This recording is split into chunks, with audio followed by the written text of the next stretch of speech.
negative. You're listening to the NWA, the Nubian Wrestling Advocates. You are now about to witness the strength of street knowledge.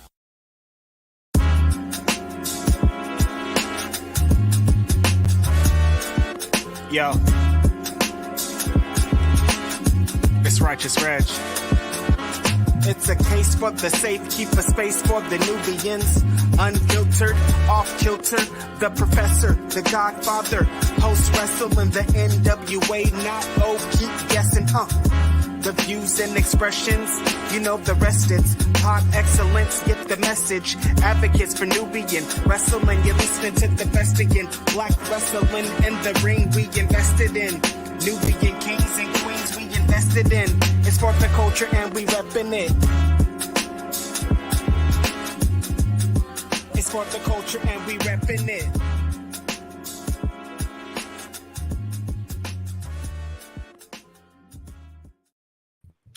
And welcome to the NWA Podcast, the Nubian Wrestling Advocates, the only show all about getting color in the professional wrestling business. We are back and better than ever for our final show of the year 2023. So many things to talk about. We might have a couple special guests pop through because this is if I'm doing the math right, Chris, since we've been here on Post Wrestling, this is the third December episode we've done, which makes this, Andrew, the third annual Nubian Wrestling Advocates Kwanzaa Kickback. We back, ladies and gentlemen. So before we get into the festivities, let me introduce the advocates. First of all, I am the Godfather, Nate Milton, your favorite podcaster's favorite podcaster, 10 years in the game. Ain't a damn thing changed. And I'm joined by a man whose job title, Andrew, his titles keep growing every time I talk to the brother. Every time. Not only is he the angry intellectual, not only is he Moderna Chris, not only is he Mimosa Chris, not only is he the mayor pro tem of Los Angeles, California. If you look closely, if you're watching the video version of the show, you can see in Chris's background, he has the Lakers in-season tournament banner hanging on the wall right now. LeBron, AD, Austin Reeves and them boys brought home the chip to LA. So not only is he all of those things, but I learned before the show, he is also now an ordained minister through the power of the internet. Y'all give it up for my brother, my co-host, and my friend, the Reverend Dr. Professor Chris Ely. Can we rock? What's up, Doc? Hey, what is up, yo? I've been looking forward to doing this one for a little bit, man, because I'm gonna read some of the September comments that we got from people that yeah.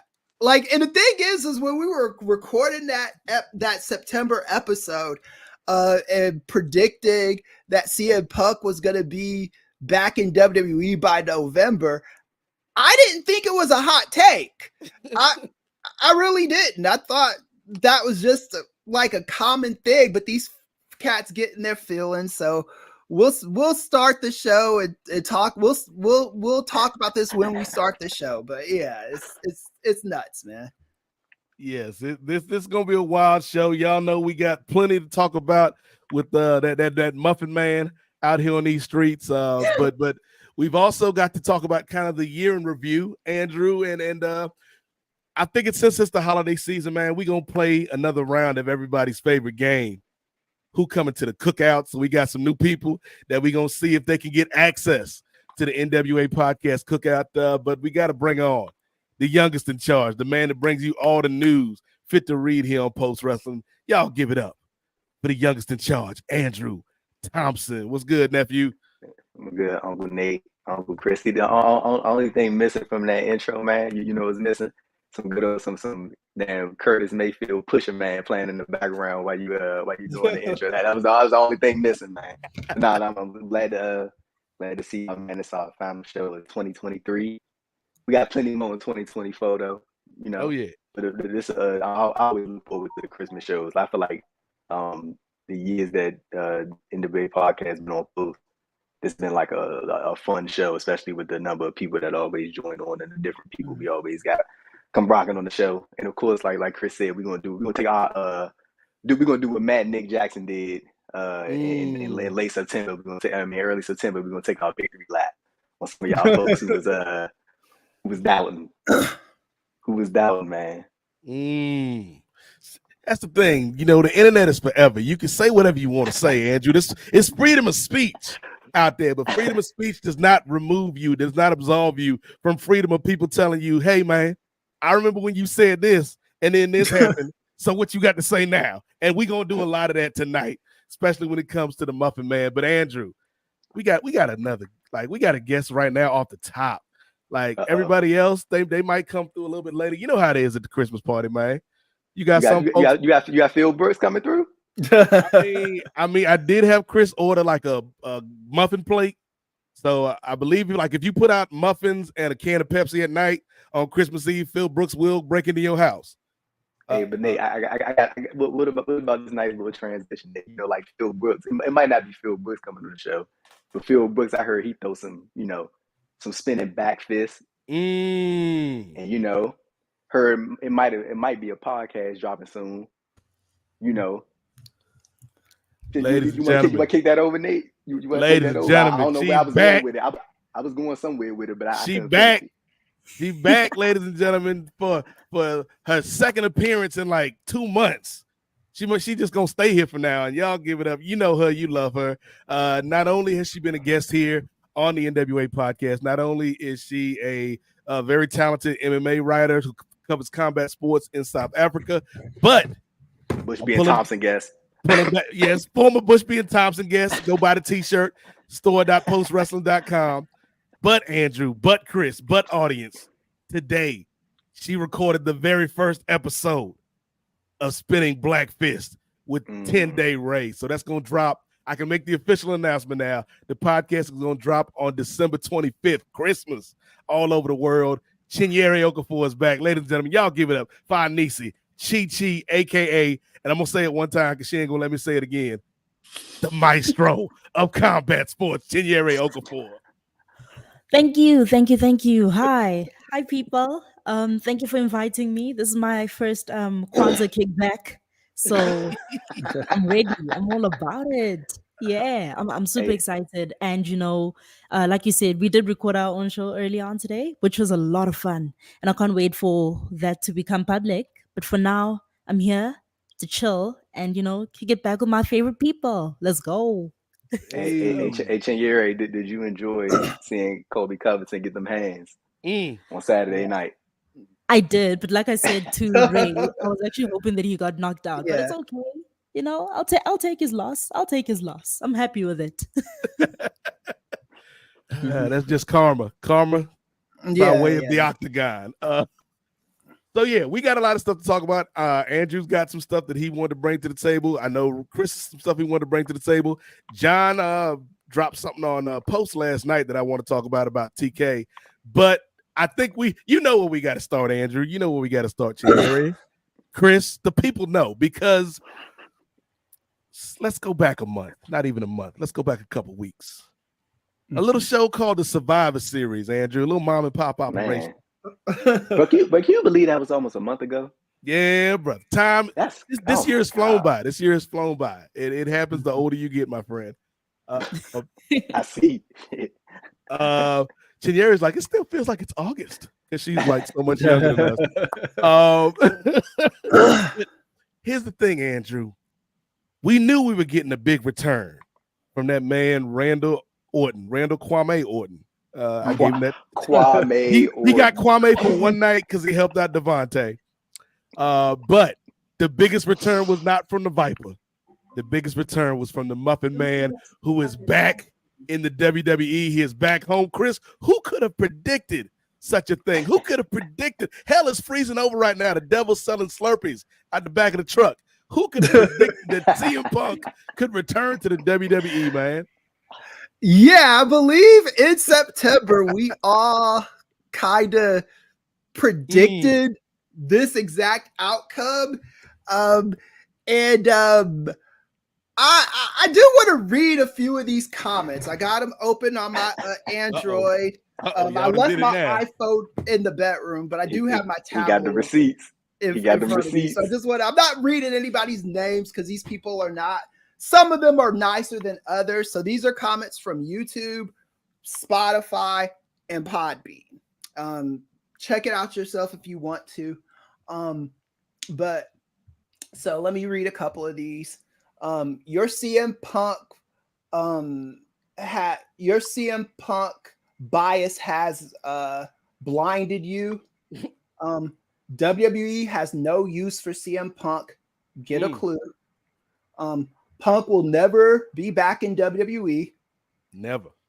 There is no way WWE is going to hire CM Punk back. I missed this part of the comment. How much do these affirmative action hires get paid to be wrong? Wait. Whoa. Hold on. Wait a minute. Time out. Yeah, and they bring that out. Bring it back. Somebody about to get mollywopped. Where are these comments coming from? What is this, Reddit? Yo, was that on the YouTube, Chris? Wasn't on the YouTube. It was on Twitter. This was not on Twitter either. This was on this got to be the dark web. This That's like an eBay comments. Elon Musk.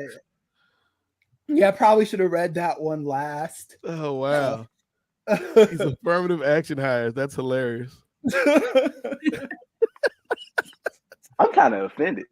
Yo. I'm very offended by this shit, but you know what? Offended. I've been getting it all week from some of the vermin in the post universe because I was on. He said vermin. Yeah, I was on.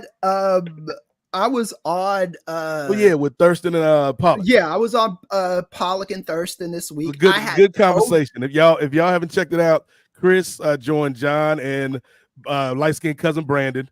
For a conversation last week in regards to ratings and the demographics, and I thought it was a really informative conversation. Yeah, and I clearly wasn't in the best shape because I had COVID. I'm just now kind of getting over it. I was sick as hell. I read Brandon's inbox message to me like at 4 a.m. because I was waking up to take another dose of NyQuil. And I read it and I was like, yeah, sure. I'll do the best I can. I'm sick, but he was like, oh, it's all good. So I go on there and this comment is on YouTube. Some motherfucker on YouTube said that, who is this guy? Is this your version of Beetlejuice or something like that? On YouTube? So I'm assuming he's talking about the Beetlejuice from the Howard Stern show in the 90s. And I was like, that was just uncalled for, because like I said, I was sick. I wasn't feeling good. So maybe I shouldn't have did the show that day. But, like Thurston is my friend. Pollock is my friend. So if they ask me to do a show, I'm going to put my best foot forward. So anyway, that's neither here nor there. Let me see if I got one more of these to read. Affirmative action. Affirmative action hires.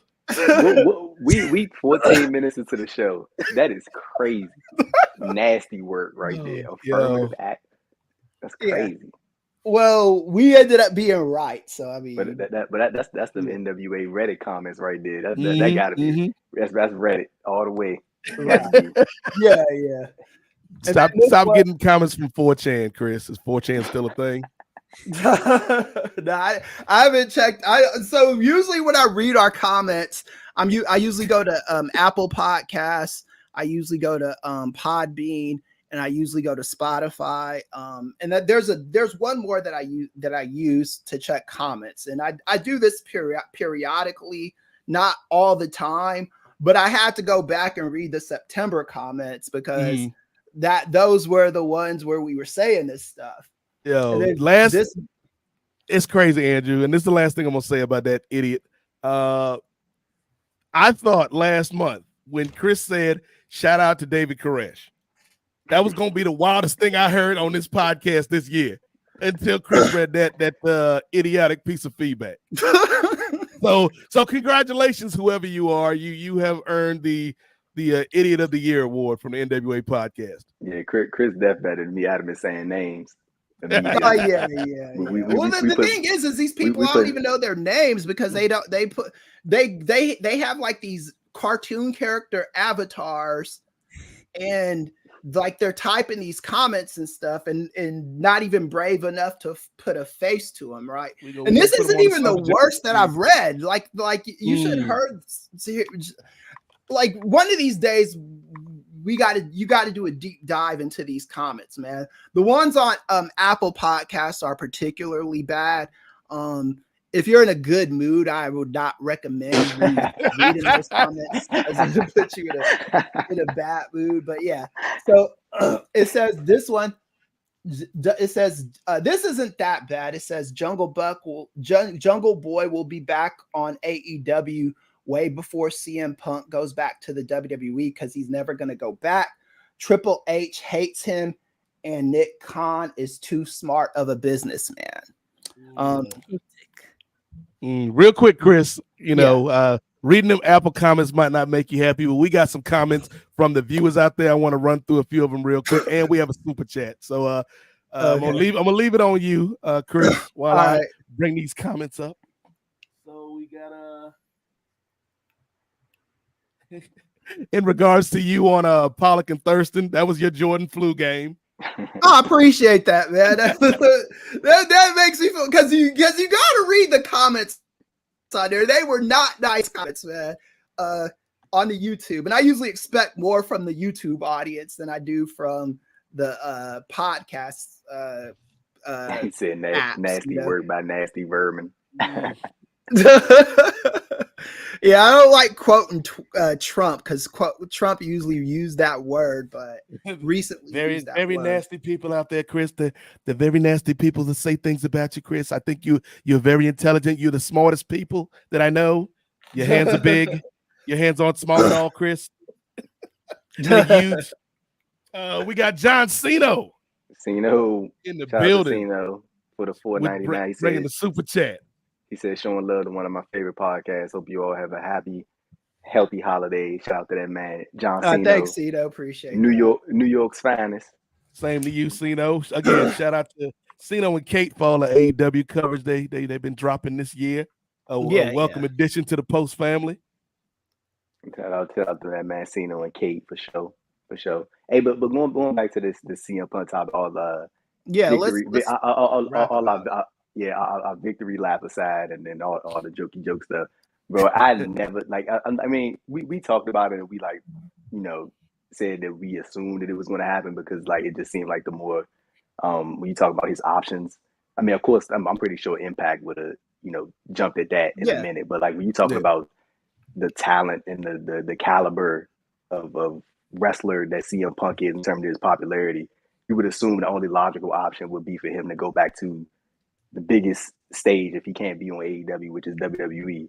And dude, I'm not gonna even though we talked about it and we was we made comments about how spite can drive an individual to do a lot of different things and stuff like that. But still, even then, bro, I never thought that I'd see the day where that man popped back up in WWE. I'm serious. So when the show was going, so just from watching how Triple H presents his shows, even going back to those Black and Gold NXT days, the main thing that he will always do is when the show, whenever something big is about to happen, they will put the graphic at the bottom, to pretend as if the show was going on. So when I saw that, it was a part of me that was like, is it gonna happen or is it gonna fade to black? And then next thing you know, we hear that static. And Chicago went off the rails, man. And dude, and even I like that we doing the podcast now because it's not we're able to gauge this. What Punk been back for several weeks now, appeared on 3 different shows, 4 different shows already. So we got to see his he had the great stare down moment with Seth Rollins, and I think it's clear as day. I think when we talked about that with Ray, Nate, and Chris when we was on, I think it was last month or the month before, when we talked about the idea of if he came back, who would be the ideal person to work with And I think Seth Rollins was like the first person that a lot of us suggested because it just made sense. And like we was like, that's probably gonna be like the night one main event, the start of to be the precursor to the main event, Cody versus Roman. So I mean, like, dude, and Night that two. stare down was great. Yeah, night two, and but I think the stare down with Rollins, I think that was real effective. Like they got it right out the gate and established it right out that's the money program. And then of course you got Punk making his way into the Royal Rumble. He got to go on SmackDown and do his usual CM Punk thing, referencing you can't be walking around punching people backstage. Who does that? It's 2023. You know what I'm saying? Making those remarks and then making of course, throwing out the lines about Roman Reigns and stuff like that. Like I think so far it's been I think we're still in that honeymoon phase of CM Punk's run in WWE so far. But like it's like I don't think they could have done it like any better. Like I think it's going smooth. And I'm excited to see where they go as they do, because I know he's gonna be wrestling at the holiday tour shows at MSG, and they're gonna be at the Kia Forum too, Chris, on the 30th. Right, yeah, they're gonna be at the Kia Forum on the 30th, and I think it's best to save his televised wrestling debut into the Royal Rumble. Like people, they can wait 4 weeks to the Rumble, 3 weeks to the Rumble. You ain't gotta rush it. So man, they on the road, man, and it's looking like Punk versus Rollins. Like for real, like I'm curious to get y'all thoughts about it. Like, I was gonna go to Chinyere first. I pointed this way. Should have pointed at Chinyere. Go to Chinyere first. Like, so I was wondering like what you thought about this. So of course Punk's gonna be in the Rumble. Person we got, only person that's qualified. I mean that's entered themselves so far is Cody. Me personally, I don't think Punk needs to win the Rumble. I don't think he needs that to get that to Seth. I think you could just save like that for Elimination Chamber. Like Chinyere, as far as like Punk's road to WrestleMania and like how exactly we get there, like just off the top of your head, like what would you think would be the best option? Would you look at it like a Elimination Chamber and then him getting this counter shot through that way? Would you have him win the Royal Rumble? Would you see that as a bad thing? Or like is there any other routes that like pop up in your head just off the rip that you could think of? Wow. Oh yeah. Also, what have you made of the whole return as well? Oh, first of all, I think it's crazy that you guys actually predicted that. And like, that means that you guys actually called that entire thing. Like the fact that he would actually return at Survivor Series and Seth Rollins would probably be his first feud. I think they are taking a very slow approach to the fight, which I'm very happy about. I'm definitely here for them, like, not rushing it and all of that. Royal Rumble, I also don't think he needs to win it. CM Punk, that is. I don't think he needs to win the Royal Rumble. So he could be an entrant, and they could maybe set up the fight somehow there, but like I don't think he needs to actually win it. And I do also agree that it is a good idea for them to actually hold off on his in-ring debut, I guess. Like his television, the broadcast debut. I know what you mean. Yeah. So they can just hold off on that and just let it all cook, and just we just see them have these face-offs, and it just gets very intense. So yeah, I think Elimination Chamber, I don't know. I think maybe Cody might be the one who's the star of that show.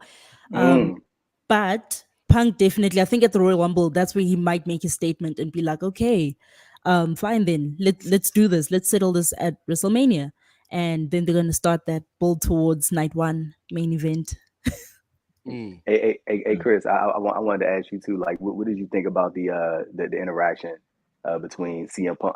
CM Punk and Seth Rollins, and I'm pretty sure you caught when Rollins did the whole thing that Hangman did when he was like, "I'm trying to defend this place from you," and like it's so crazy, like seeing the contrast between those two, because obviously CM Punk, when he did it with Hangman, did not know that was coming. Right. One would only assume that with this Rollins interaction, he obviously knew what Rollins was going to say. Wasn't like a thing caught off guard.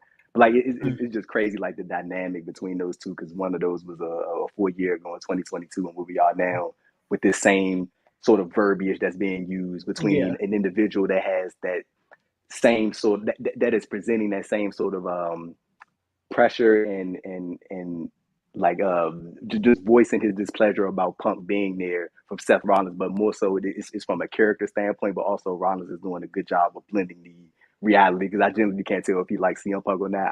I think that he really doesn't like him, but he's just open to do business and he's conducting it in a professional manner. I wanted to ask you, of course, about your thoughts about the whole return, him coming back, but also that interaction between him and Seth Rollins, and Rollins using the same similar verbiage that Hangman Page used that set it off and blew it all up, Chris. Yeah, I thought that was a good promo. Like, a lot of people hated his debut promo when he was on Monday Night Raw. Yeah, I didn't hate it. I didn't love it, but I wasn't expecting any pipe bombs or anything like that. And I don't think we're gonna get any pipe bombs from CM Punk, because I think he was an employee of AEW. I'm sure he got severance to leave, so I don't think we're getting any pipe bombs. Chris, do you consider that promo he cut on SmackDown of similar vein? Or do you think that was just like a little jokey joke type, like him mentioning like, you can't be walking around punching people in the face backstage? Like, do you consider that along those lines? Or you just consider that like just a little like not pipe bomb-esque? That was a little acknowledgement of what happened. You almost kind of have to do that because even like, and I think the WWE fans knew what he was talking about. I just don't think I just don't think people are necessarily amused by what happened in AEW, so they weren't gonna give it like more of a reaction than what they gave it. I will say this. I think wrestling fans and wrestling pundits and people like that will always ask the wrong questions. Like my man James Cornwell said in iRobot, now you're asking the right questions. The word need is such a funny word, especially when you're talking about wrestling, because theoretically, no, WWE need CM Punk, but they don't need any of the wrestlers that they got there, right? It's a machine. Whoever leaves will be replaced by someone else. Same with AEW. Like, if you're talking about the need for CM Punk, yeah, clearly AEW had more use for CM Punk, but Punk exhausted his usefulness in AEW with what he did to Jungle Boy. So him going to WWE makes sense. And I think these people like Booker T, Rollins, Owens, all these people, these Punk haters, they misread the room, because there was no reality where CM Punk would become a free agent where WWE wasn't going to sign him. That's just the bottom line. This is the wrestling business. Things get forgiven a lot easier in the wrestling business if you're a superstar than if you're a regular person, right? WWE didn't need CM Punk, but CM Punk makes that program a lot more interesting. Definitely if it's 3 hours. Right, yeah. And when you're talking about like the bloodline stuff, in my opinion, that stuff jumped the shark in LA this year. I don't think the bloodline stuff has been interesting since LA. And then they made it not interested when they had Cody lose. And now they're trying to constantly rekindle that magic that they had with Cody fighting at that WrestleMania, and they just haven't gotten it back. What CM Punk does is he adds a lot more layers to the main event scene in WWE. So you could be a Booker T and say, oh, CM Punk he ain't gonna be welcome back here. He's not useful and all this other stuff. Booker was dog walking them comments back, man. Yeah, of course he was dog walking them comments. I think I saw I can't remember who said. I think it was Booker who said this on his podcast. He said when Punk showed up at NXT Deadline, Punk walked up to him. He was like, "What's up, flip flopper?" Yeah, he is a flip flopper. I mean, here's the thing: it's like CM Punk is an A-lister. That's just the bottom line. Yeah. These people do not learn lessons in WWE, in wrestling. Period. Like, who in 2002 or 2003, whenever it happened, who predicted that Hulk Hogan will be beating Triple H for the world title? Nobody predicted that. Right. Except if you watch wrestling and you know how WWE is with their superstars, they can do no wrong. They could do wrong and ostracize themselves for a few months, a few years, 10 years. But if there's an opening for them to come back, they're always going to come back. And these people that are saying online, I think Solomonster, and I like Jason Solomon, he's a nice guy, saying stuff like, oh, this is his last chance. Like, get the fuck out of here, man. Like, what proof? And this is to anybody in the chat or anybody. What proof do we have that this is CM Punk's last chance? Because I don't see any proof of that. I see. Because if you want to be real about it, he's on his third last chance. Yeah, it's like being real about it. Like how many for this to be any wrestler's last chance, you have to do something like really, really egregious. You got to be in jail. You got to be in jail, and even then, it's kind of questionable, right? Like people were surprised that AEW hired Ric Flair. I wasn't surprised by that because I know the wrestling business is a grimy, shady space. It just is. And if you have any name cachet and there is, and they feel that there's a need for you, you will always be back. I don't give a fuck if every main eventer in WWE said, oh, we hate CM Punk. Nick Khan, Triple H would be listening. They're like, okay, I understand your point. Hey, CM Punk, how does $3 million a year sound? You know? And I think, Chris, because, you know, you brought up earlier the idea of, does the WWE need CM Punk, right? Right. So some people have been throwing that around the last few weeks. And to me, it is very reminiscent, Andrew, of when KD joined the Warriors. Right. Did the Warriors need Kevin Durant? No. Hell no. But he made him better. It made him better. Same thing here with Phil. Like WWE was already on an upswing. They were already on a good trajectory.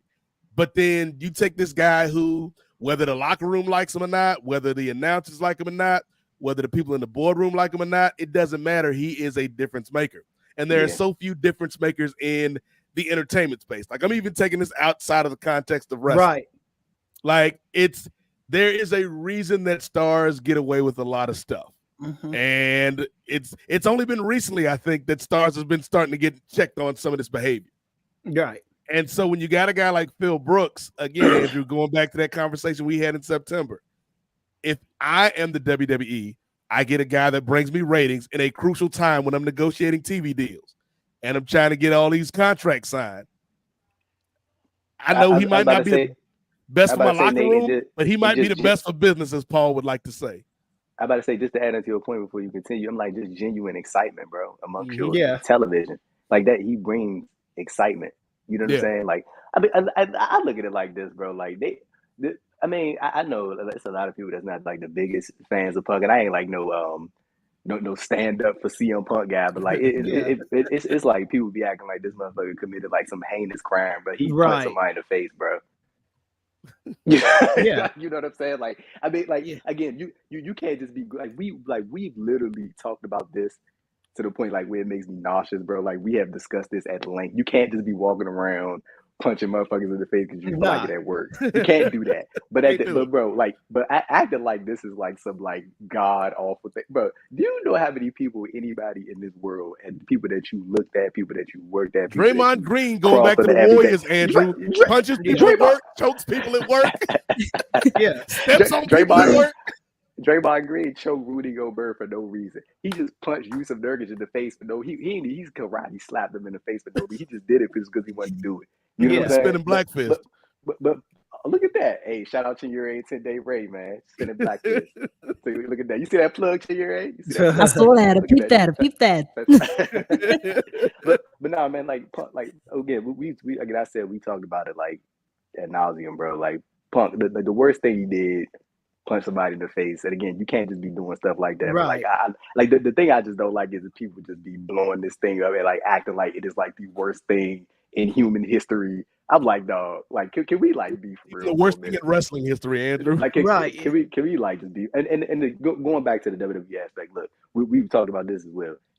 WWE doesn't need CM Punk, but you can always use somebody who brings that, like I said, that genuine excitement to your program. And like I'm looking at it, he's only been here for 3 weeks, Right. or 2 weeks or 3 weeks. We got this whole road going on. We got the road to what's the name, the Royal Rumble coming up on the 27th. And I had saw T. Anthony in the comment section. I don't know if you could find his comment. His comment probably long gone by now, but I think he said something about like Cody winning the Rumble or something along those lines. Oh, you said like, Cody winning the Elimination Chamber. Yeah, Cody winning the Elimination Chamber. I think Shinyuri had said like something similar along those lines. Like she didn't think Punk needed to win the Rumble and stuff like that. Like when I'm thinking about it, I don't really think Punk needs. Like if I would have, if you're just looking for an easy way to get Punk to Rollins for Mania, I think Elimination Chamber might be your like just the easiest bet. Or like I mean, but I think also I'm pretty sure they could come up with some creative or something like the I was gonna say, Andrew, something like this that has like those edges of what are their real feelings about each other. Like you could just talk your way into this fight. Yes, that's what I'm saying. But like, and this is what I was me and Chris were just talking about. Like, I genuinely can't tell if Rollins like CM Punk or not. I genuinely do not think he like. If you had to like ask me, do I think he like genuinely from a human perspective like Punk? I would say he doesn't. But I think that Rollins is professional enough to realize that this is his shot at getting this Mania main event that he's been talking about for years on podcasts. I'm talking about, dude, I've heard so many Seth Rollins interviews and covered so many Seth Rollins interviews where he's talked about, I've always wanted a WrestleMania main event, because he said the one at 31 when he cashed in, he said that wasn't his. He don't count that. Right. He cashed in and he was on top at the end, but that wasn't his match. He wasn't billed the main event. So he said that he's always wanted it. And this is his shot. This is his, but this is your chance to get that main event spot that you yearning. So I think that Rollins is smart enough and aware enough to be like, let's do business and let's see how I rock. And when Kevin Owens front, like I think it's well known at this point that Kevin Owens is like really close with Matt and Nick Jackson, the Young Bucks. And I remember even after the All Out press conference, Owens had posted that picture of him main event WrestleMania with Stone Cold Steve Austin as like a little dig at Punk. And again, I think with Owens, the same thing they stay down on SmackDown. But I just think that I'm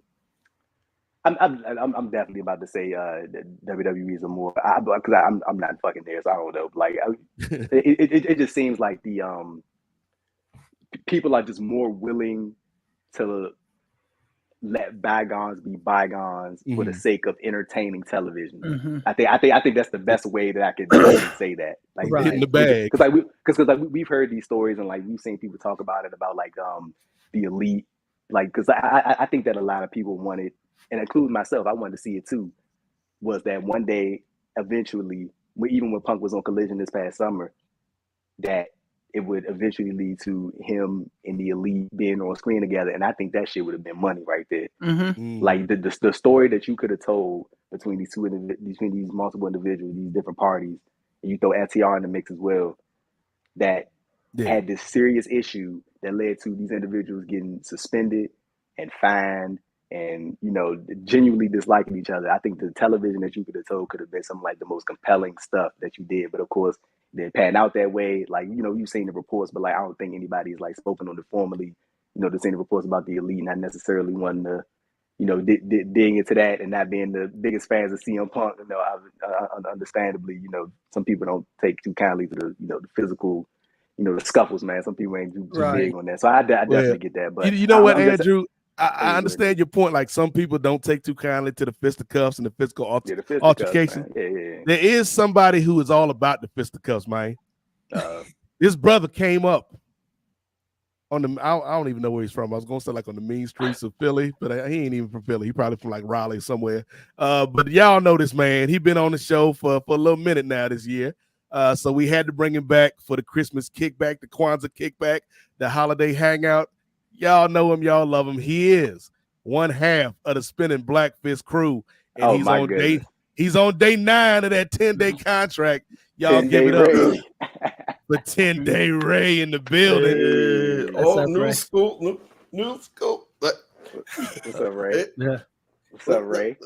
And my girl up there, what's going on? It's like the Black Brady Bunch. I know, right? But yes, for those, like we said earlier in the program, Ray, you and Chinyere just finished recording your first episode of the Spinning Black Fist podcast today. So we excited for that to drop Christmas Day for the people. But I'm sure you heard backstage. We were just in the middle of talking about the Muffin Man coming back home, if you will.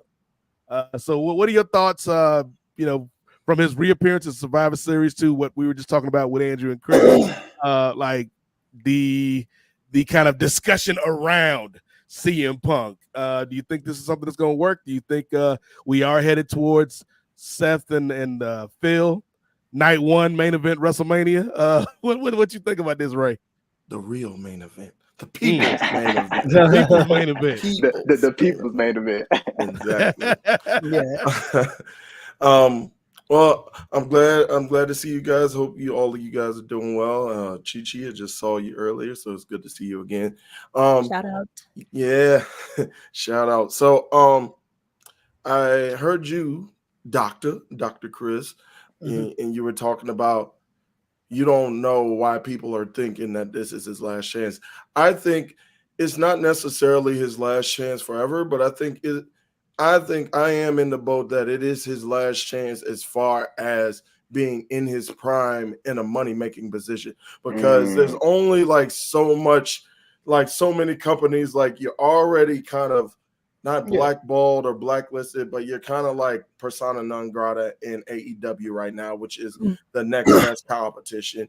And I think that this will last, and I think we will see Seth and Punk at WrestleMania. The only question is, how much longer is it going to be after that he's going to be in the company, and is he going to do something else? Because you guys are mentioning that fist fight at All In, but as has been documented on this program, there have been, like my guy Charlie Murphy likes to say, he is a habitual line stepper. Let me ask you this. Let me ask you this, and this is not just for you, Ray, but this is for everybody. Are you trying to tell? Let's not even go. He signed a 3-year contract. I think that's been confirmed. You're telling me, let's not even go 3 years. If in he ain't gonna last 3 years, Chris. we can go. Let's by next year, he's got a built-in main event storyline in AEW waiting for him. If he messes up in WWE, I don't think he'll mess up in WWE right away. I'm not saying he'll mess up at all, but if he does mess up, I do think it'll be a year or two down the line. I do think the wrestling industry is a forgiving industry. If he's wrestling with one hip like Roddy Piper or Hulk Hogan. Hold on, Chris. Time out. Hey, shout out to this comment, Nate. Read that. Yo, waiting. We need some NWA Podcast t-shirts. One for night one and one for night two. Underdog, put that on the t-shirt.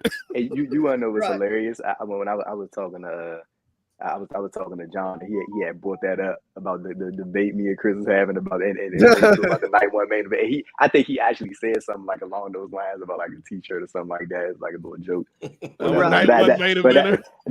Night one and night two NWA t-shirts. Yeah, and I'll go one better for you. I wouldn't be surprised if CM Punk was main event night two this year. Yeah, he ain't closing that shit. I wouldn't be surprised. Nothing surprises me.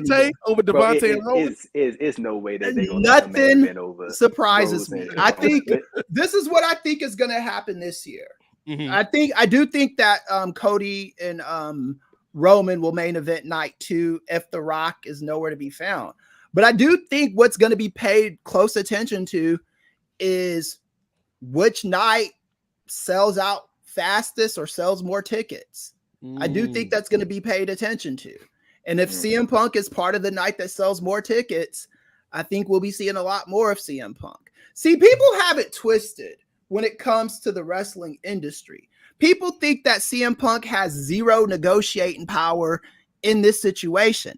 That is not true, because at the end of the day, he is a superstar. I don't think Nick Khan and Triple A, I don't think he's going to be able to run amok like he did in AEW.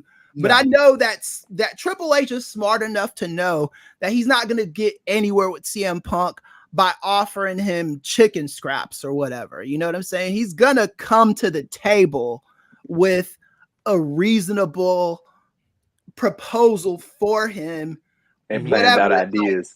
Yeah. He's not gonna be like, oh, CM Punk, since you did what you did 13 years ago, you're gonna be main eventing R-Truth in the pre-show. That's not gonna happen. You know, he's gonna get something he could sink his teeth into, and that he's gonna he getting it right now. Whether when I'm thinking about it, like even past rest, like we had, I know you had just brought up like what it could be like a year from now. I'm thinking about it like honestly, bro. Like when I do think they'll go Rollins and Punk at Mania, and that'll be the night one main event. Like I'm not putting that title on Punk. I'm not putting the title because I just don't see. You can't trust him. No, it's not even out. I just don't see the point in it. I think that like my thing is, I'm looking at it. I'm talking about just strictly like wrestling based. I think that they have been positioning Gunther as the next person to take the strap, and he's been like, this dude has been like so fucking dominantly and so perfectly to the point like where it's starting to feel like he's outgrowing the Intercontinental title. Right. Like and not in a negative way. He's made it of like a very, I mean, the Intercontinental title always been prestigious to an extent in terms of the lineage and all that stuff. But like, it's always better when you have a champion that's very well booked. And then on top of that, but they can just fucking go in the ring. And Gunther is like, he checks all the boxes in that aspect. So I always have been looking at it as Gunther is the person that's going to take the title from Seth at some point. Mm-hmm. I just don't know when. I would have like, if I had to guess, probably that bash at the Berlin show in late August, like maybe you want to go that route, like maybe you want to hold off that long. I can see that happening. But like as far as Punk goes, but I don't think that you need a CM Punk world championship run right now or in the next few months. I don't think you need that because like Gunther beats CM Punk for the title. I don't see how you go wrong with either situation. Yeah, I mean, I can see that because, like, the thing is, and I'll say this too, I've always been of the thought that not every title reign needs to be this long ass, drawn out, year-long reign. Like, things can be short. It can be 4 months, 5 months, and then you can just pack it up and wrap it up. You know what I'm saying? And move on to the next thing. But the way I'm looking at it is, I would prefer if Gunther just stay on the fast track and it just be him and Rollins and him be the one to dethrone Rollins, and then Punk versus Rollins coming out of that, Rollins retains, and then going into the summer, that's how we eventually get Punk versus Roman. Because I think that's the big summer program that they're going to eventually lean into. I don't know how they get there with Roman being on SmackDown. I think they'll find like some type of clever way to eventually wrap that around. But that's all dependent on if that man Roman is going to lose to Cody or not. But it's all like very interesting to talk about. But just strictly talking about. Speaking of interesting, nephew, like I think that's a good question right there from Gordon. Like, do you think Punk coming back messed up Priest bad? This is bro. Even with Priest, like I don't know, but I just kind of got the feeling that they just kind of just taking it week by week with Priest. Like Ray and Chin, I'm curious to know hear y'all thoughts about it. Like with Priest, I mean, I just don't see a Monday Night Raw broadcast where Priest is the world champion right now and like people give a shit. Like I think people would care about the cash in, and then like the weeks following it'll just be like, okay, who's taking the title off this guy? Ray and Chigiri, I'm curious about y'all thoughts about like Damian Priest and like your interest level in him actually being world champion right now when you got these main event caliber, like, you know, these big name talents in the main event scene. And of course, it looks like all eyes gunning towards Punk versus Rollins. Like, what is y'all interest in a Damian Priest world title run right now? Ladies first. I think on my end, right? Like you were saying just now, with regards to like not every champion needs to have like a long drawn, like, you know, reign and all of that. Yeah. I think Priest might become one of those transitional champions where he just has the title for like a short bit and then someone takes it off of him. And I'm not sure when exactly he could cash in, but I don't think the Rollins and Punk feud actually needs that title in there. Hey, especially because I've been kind of ready for Rollins to drop the title for a while. I've been like, Mhm. okay, you know. So if he does drop it to somebody else, then him and Punk can do their thing, and then the title's free, basically with someone Right. else. But I think eventually Gunter is gonna get it. Yeah. Mhm. Okay, And okay, I like I, that. I about to I say, but think and then on top of that, before you go, Chris, Damian Priest, he only has till July to do this True. cash in because mhm, he won the when was Money in the Bank that was early July this year, right? Money in the Mhm. Bank in London, that was mhm. early Mhm. July, so he only has until July to get this done. You got the what we got? We got the you got elimination, you got the Rumble Elimination Chamber, you got the Paris France Backlash. Premium Live Event. Yep, Backlash, like you just said, the Paris France Premium Live Event. What's after that, bro? What you got? You know what I'm saying? You got SummerSlam, Not fast lane. Bash of the Berlin. Mhm. You know what I'm saying? Like I'm just curious to see like where a Damian Priest like cash in title run fits into this because it's like oh, Mhm. when you throw somebody like like Punk into the mix and then you already got your players mixed in like with a Gunther and with other players that could potentially rise up to the top. It's kind of like you know what I'm saying? Like I'm just curious to see like where they actually like how Priest fits into this dynamic because at some Yeah. point you would want Yeah. because like bro these cash ins like it's like just over the past like several years like I can't like who was the last person to do it? Austin Theory. This motherfucker cashed in on the United States title. Mhm. You know what I I'm think saying? Like yeah you're good Chris. Thank you Chris. yeah, I think with Damian, I think Damian Priest is gonna be fine. I think everybody who's in their spot in AEW in WWE is going to be fine. It is just that they have somebody who has skipped over all of them in the line. It just is what it is. It's not. I don't think it's a knock on them. I think if all of them are smart enough to know that I mean, CM Punk is a level of superstar that rivals a Roman Reigns. None of the rest of them in WWE does that. And if you go on Twitter this week and you see who's arguing, there is a real legitimate argument over Roman Reigns or CM Punk being the bigger star in that company. You know, so knowing this, you can still get to hit all the beats you want to hit. If you want Damian Priest to win the whatever World title Heavyweight by Championship.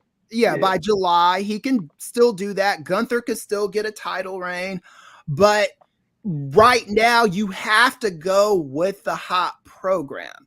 Mhm. And this is why I think wrestling works best when you are creative on the fly. When you're able to be like, okay, we have CM Punk now. These are how plans have to change to accommodate this guy being in the company. Mhm. It's a similar situation where for all of the late 80s, Million Dollar Man was the number one bad guy in WWE. He was either number one or number two. When Ric Flair comes to WWE, Million Dollar Man can't be that anymore. Right. It just is what it is. And this is how it is with CM Punk. I know you like Gunther, Kevin Owens, all these Damian Priest, none of these people, Shit, Sami Zayn. Sami Zayn, none of these Yeah. people are as big of a name as Main CM event Punk. Jay Uso. Jay Uso, none of And these people. and the thing is, Chris, like what you're saying, I don't even think that's like a slight to these like all It's these not. individuals that Yeah. you No. naming, they are big name talents in their own categories. Like they Right. all have their own particular fan bases and they all Right. are big level names. But like when it's difficult when you got somebody coming in. Like, dude, I honestly like and this is a conversation I think we're gonna get to later because like it's like a lot of a lot of swirls, man, and a lot of rumors, if you will, about like where Mercedes Monet's future destination will lie, Right. Mm. Yeah. and I think we'll get into that. And I think it's like this is that could be something of similar vein because I think that if she were to come back, I think she's jumping the line. You know what I'm Yeah. saying? Yeah, She's she jumping is. the line immediately, especially because they got all that equity built up in her Yeah. for like 12 years with Sasha Banks. Like, you know what Yeah. I'm saying? Like but what you were saying, like these individuals that you naming, like but like you making it like Jay Uso, Drew McIntyre, Sammy, Priest, Gunther. Like, dude, you can name about 4 or 5 more people. All these individuals could be world heavyweight champion at any point. But like when you got this hot program, dude, you kind of got to stay on the course and just. Well, and another thing, Andrew, is they're going to need all of those guys once we get past WrestleMania, because ostensibly, if Cody beats Roman, Cody's moving to the other show. Yeah, Cody. And so you're going to have a vacuum where we need another guy to elevate, and you got a good group of guys to pick from. Yeah, that I think that's always one of the best problems to have. Like when you have like too much talent. Yes. Yeah, you have too much talent. Like even like, and this ain't got nothing to do with WWE, but I was talking about this on Rewind the Dynamite. Like when I'm looking at AEW's women's division, bro, they have like such a great young core of like women who are like on the up and up at the same time. You know what I'm saying? They starting to garner that fanfare. Like, I mean, Toni Storm was already established in a sense, but with this new character, she's on the up and up. You got Julia Hart making her name. You starting to see Abaddon get more. They done finally took Abaddon off the Halloween schedule. Yes. She's on different shows now. Abaddon is off Halloween schedule. She let my girl work year round. Yeah, they got to work a year round. Full-time Abaddon. You see what I'm saying? Now we just need more than one women's match on Dynamite. You can do it, bro. Like I think Chris Statlander been hitting her stride. Like Willow. Chris Statlander, Willow Nightingale, bro. And you know, we can talk about this later. That Sister Athena, that was she was doing the Ring of Honor. But yeah, go ahead, Chris. But if Mercedes goes to AEW, those people are going behind. All of them are going behind Mercedes. You know, this is just the nature of the beast. There's no point in getting mad at these people for being main eventers and stuff. CM Punk is going to have a chance to feud with all of those guys, and sometimes he'll win those matches and sometimes he'll lose those matches. You know, I don't think it's got to be a situation where LA Knight's got to worry about his spot, or you know, any of these other people have to worry about their spot. If you're that worried about your spot, when your contract is up, there's an AEW for you to go to. You know, this is how the free market works, you know, and it's wrestling ain't fair. Life ain't fair. You know, it just is. There is a place for funnel cakes and fried. Yeah, exactly. Ain't nothing else fair about life except for that. Yeah, exactly, man. And if you're looking for the wrestling business to be fair, then you gotta watch something else, man. I mean, it's just not fair. CM Punk can be, and I'm not even arguing with people saying, "Oh, CM Punk is a hypocrite and this and that." He's also a hypocrite that moves merchandise and draws ratings. And hey Nate, leave that comment up from Anwar Stone. He said John Barber made the flip from Jumbo Tsuda to Masawa with no long-term build. He read the crowd and turned around business for All Japan. Everything doesn't need long-term booking. You're right. Sometimes you gotta go with the high hand. Right. Go with the high hand, bro. Right now, and honestly, like just going like piggybacking off of that, like transitioning over that to AEW, it's kind of the same thing that I was saying about Toni Storm. So she's like having this brand new character, bro, and you can see the crowd is like really feeling it, and it's like you can see the momentum getting behind it. And there's something fresh and there's something new. Like I know a lot of people was kind of like feeling that, you know, Sheeta's title reign probably should have been a little longer. But like when you have these situations and these individuals when they on the up and up, sometimes you got to make those choices when you got to go with the high hand and just see where it takes you. You know what I'm saying? And then on top of that, everything don't need to be these long, like we just said, everything don't need to be these long drawn out title reigns, even though you don't want to be flip flopping your title. But then you have these instances. You have these instances where, you know, you have these individuals who are on the up and up. So you kind of got to take your shot and see what happens. Yeah, I agree with you, Andrew. I think there's got to be a balance of where, like, when a storyline has ran its course, you allow things to kind of move on, man. Like with the bloodline stuff in WWE, I will maintain this until I see proof otherwise. The point to have this thing crescendoed was Cody fighting dude at WrestleMania. That was it. Now you've done this thing. I do not understand Jimmy Uso's existence. I don't. Someone please explain it to me. He is the man that turned on Roman Reigns. Jay didn't do that. It was Jimmy Uso who did that. He kicked him in the face first, and then Jay followed suit. And then he turns on Jay a week later, and now he's crybabying about Friday night about not being picked to be a tribal chief. Yeah, you kicked the motherfucker in the face. Yeah. Why do you deserve to be tribal chief after you kicked the current tribal chief in the face? You're telling me this it's a peaceful transition of power, Chris. Right? Yeah, exactly. This bloodline stuff is dumb now, and CM Punk, and it was so great. Yeah, and CM Punk makes it not as dumb. Just being in the mix, just pretending that he might fight Roman Reigns at WrestleMania makes that bloodline story, makes every storyline that he is surrounded with that much more interesting. Because Jimmy Uso ain't it. And it's not any fault of Jimmy Uso's. He's not interesting right now. I'm gonna be real, Chris. I knew it was over for Jimmy when Jay went to Raw and they remixed the theme song. It's just me, Oos. It's like, damn, he took your song, he took everything. It's like back in WCW when Booker T lost the right hard as hell too. Yeah, it's just me. And it's like when Booker T lost to Ahmed Johnson and he couldn't be called Booker T anymore. Yeah, that's what they did to Jimmy Uso, Chris. Right? Yeah, they got into a fight over the letter T. Yes. And then Jimmy Uso is a like WWE is a hot company right now, but I do think they were endangered of being stale again. Because Chris, if they announced Jimmy and Jay for Mania, are you interested at all in that match? Yeah, I think it's a fine. I think it's fine. It's just it's not like it shouldn't be. Jimmy's got to lose that thing in like less than 10 minutes. It shouldn't be a long match.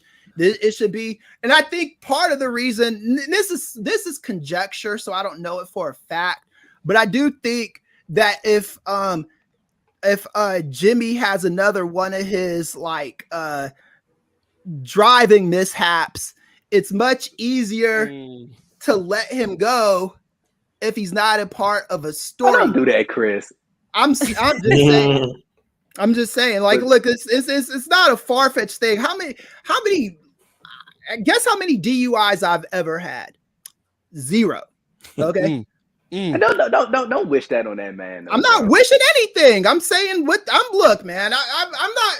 I don't get paid to bullshit people. I get paid to call things.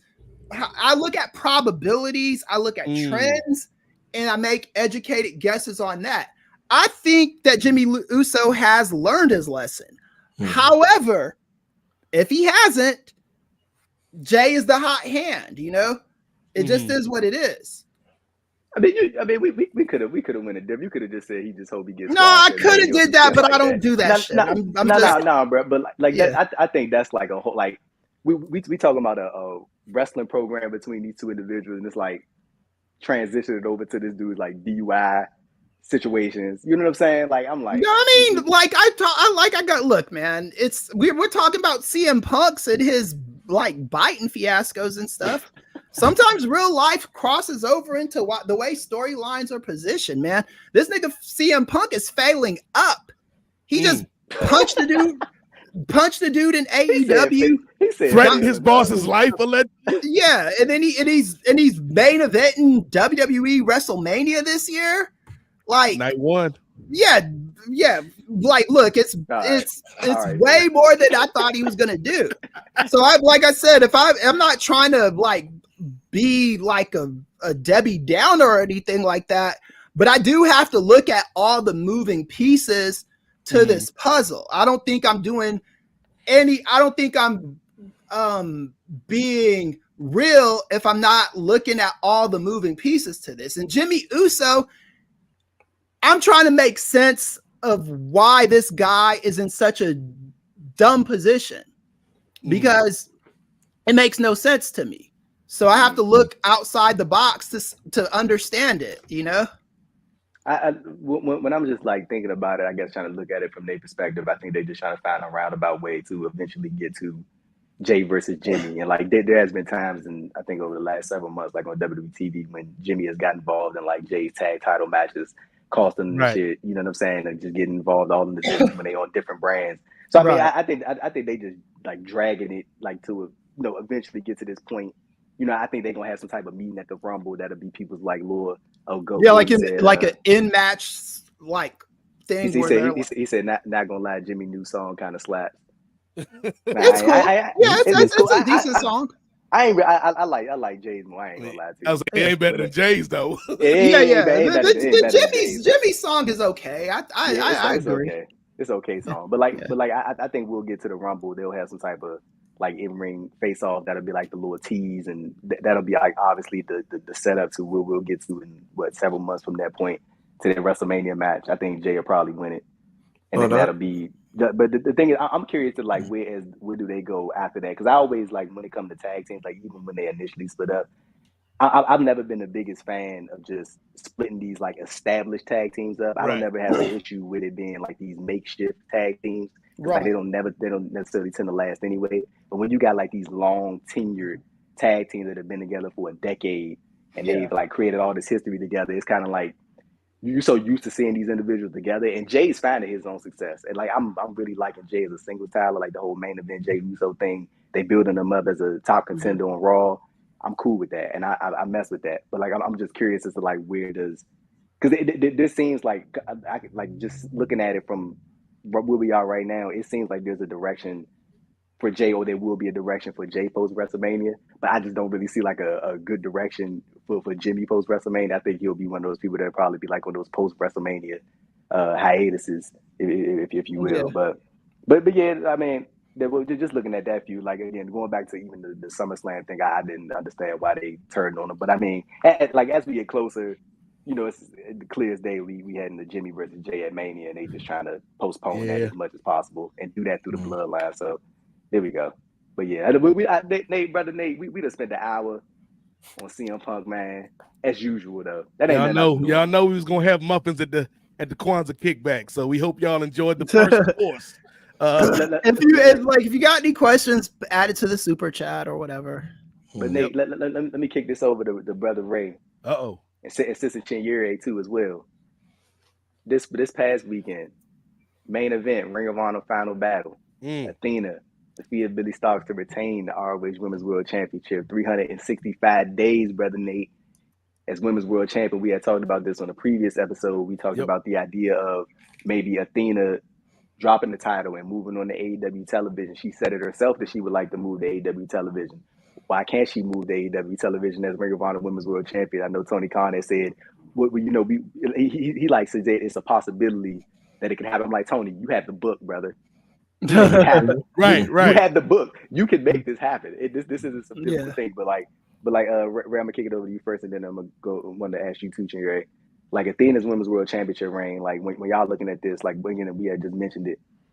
Do y'all do you think it might be best for her to just let her keep just dominating where she is on Ring of Honor? And because I think a lot of people do want to see Athena transition over to that AEW television spot, but also I understand the other side of it where there might be some hesitancy to the sense of like maybe she'll get lost in the shuffle where she was prior to this reign as Ring of Honor Women's Champion. Like, will anything change if she were to move over, or do you think it's just best for all parties involved and best for Athena if she just continues this dominant streak within Ring of Honor, and then you have the occasional Ring of Honor World Women's Championship defenses on Rampage or Collision or Dynamite? Like, what are y'all thinking about that?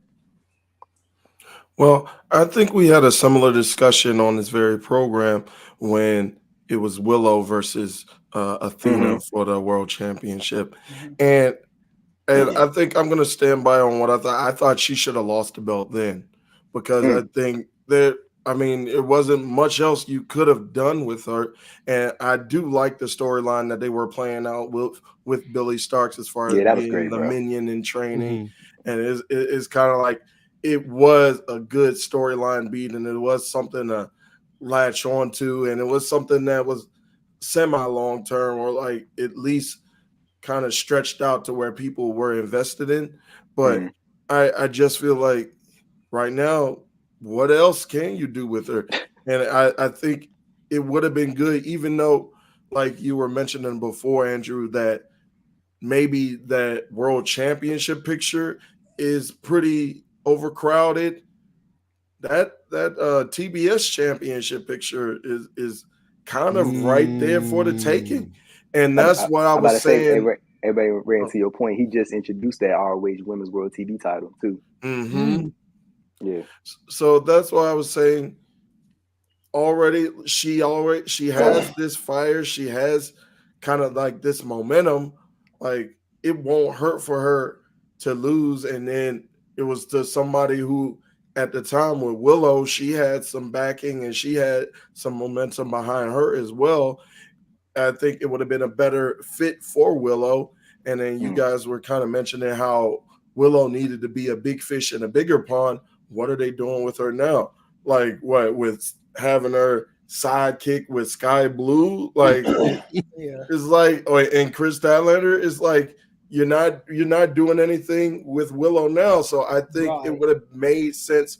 Willow stayed in Ring of Honor. She would have been dominating in that sense. Have Athena come over. She would have been a great fit within that TBS championship division. And I think the last time they had Athena on an AEW pay-per-view was All Out last year, right? In September. And it's like, if you got her, then use her and try to push her as much as possible, especially with the momentum that she had. So as far as now, I mean, unless, and again, another thing that we did mention, if you're going to have Ronda, because we haven't heard about Ronda since what was that? Since that pay-per-view? Yeah. Or since that Ring of Honor TV? Yeah, when they had the Ring of Honor taping. I think Ronda was just I think Ronda was just playing games with Nick. The one and done. I don't even think she was playing. I think that was most of a thing. Like, hey, we in LA, so right.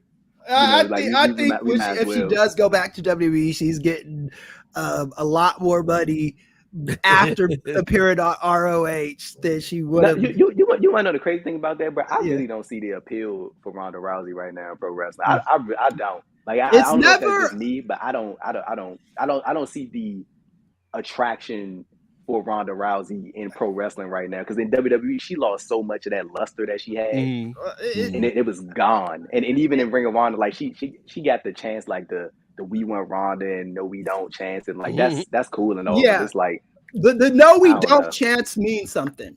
They do in AEW. That's again, WWE will sign her just so she doesn't go to AEW, because those we want Ronda, no we don't chants do mean something. The no we don't chants mean that people will pay to see her possibly get beat up. You know, Ronda's a valuable asset. I'm not the biggest fan of hers as a because some of the antics she does I'm not a fan of, but she in AEW she's a big name. Like all jokes aside, she's a big. I'm just fucking, but even to give her credit, I will say this: I don't think that WrestleMania main event happens with Becky, and I don't think that happens unless Ronda Rousey's there. That doesn't happen. It doesn't. That's just straight honest fact. That doesn't happen. Yeah, like if Jimmy Uso were to ever be fired by WWE, he'd be in AEW. I'm just saying. Against Jimmy Uso. I got nothing against. I'm just telling you how the wrestling business works. Well, you just waiting for that other shoe to drop. Yeah, you got two strikes, Jimmy. There's no failure in WWE in wrestling. There's no failure if a company feels they can get use out of you. You know, that's all I'm saying. Yeah. Whether and that's why I don't think certain people get in trouble the way because wrestling fans sometimes think too logically. They'll think, this person, look at what he's done. He'll never be back in this company, or he'll never be back in that company. And then a week or two later, you read online that such and such is signed with this company or signed with that company.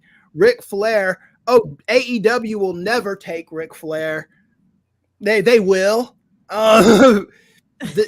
This is just how it works, you know. Flair was gonna. I think Flair was gonna go to AEW for that Dark Side of the Ring plane ride. Right, that postponed it for a minute. Yeah, they yeah, that's what they'll do. They'll hold the phone. They'll be like, hey, let's just chill on this for the block is too hot right now, Nate. Yeah, but they'll let him back in. You know, it's just the wrestling business. What's this super chat? Shout out to Anwar for the $10 super chat. He said, is Draymond going to the NXT PC or the main roster? He has a lot of spare time now with Dak Prescott and the QB. Like seriously, like if you're looking at it from a basketball standpoint, like take somebody like a Kwame Brown. Every year, like I would see people surprised that he would get, like a team would want him. Mm-hmm. And the thing with the NBA is that quality big men are hard to find. So even if you're a big man with this that's not like elite, but you're like Kwame Brown, you can find yourself employed by the NBA for a good 13 years or so, you know?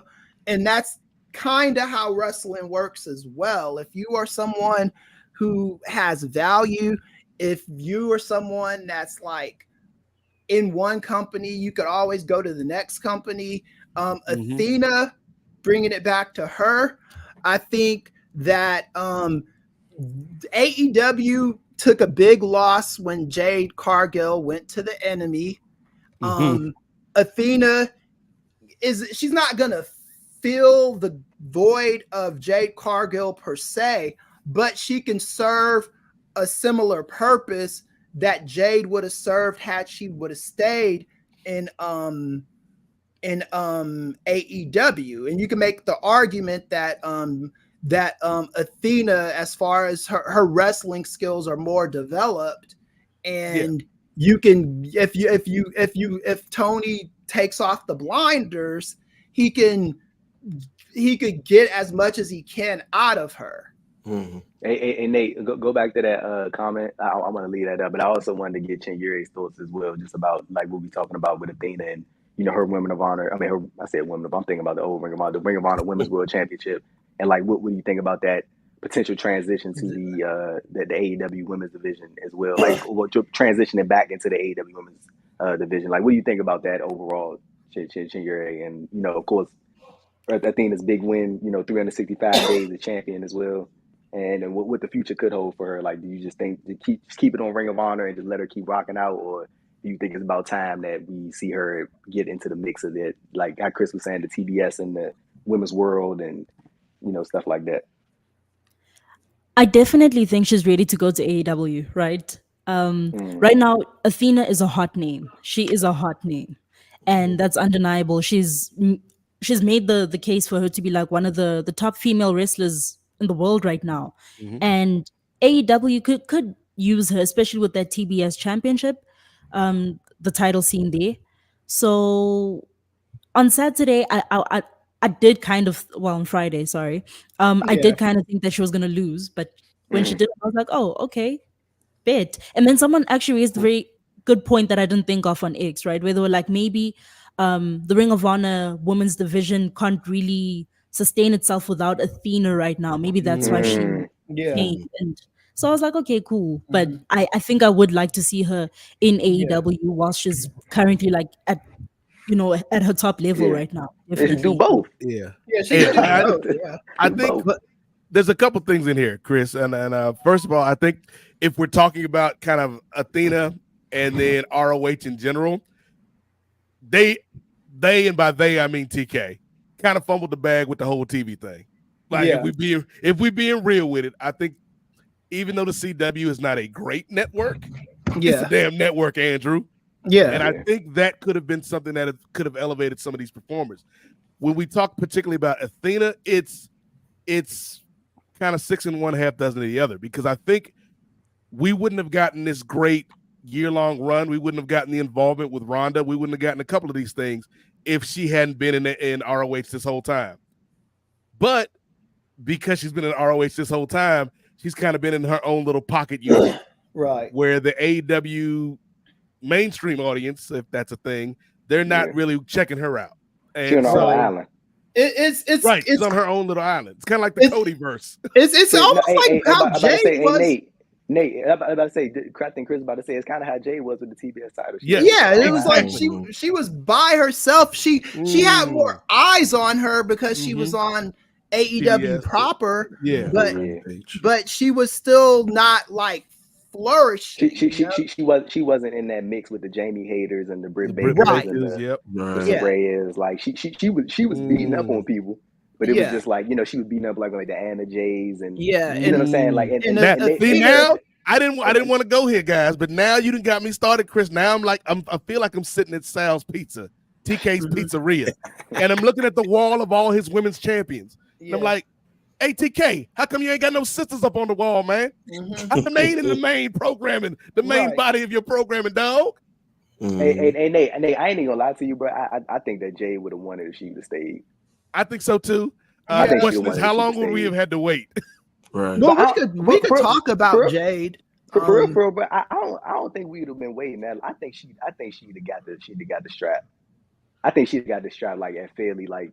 I'm not gonna say quickly, but I definitely think it would have happened this year, like for sure. Like it would have happened because like it felt. And then on top of that, when Jade came back.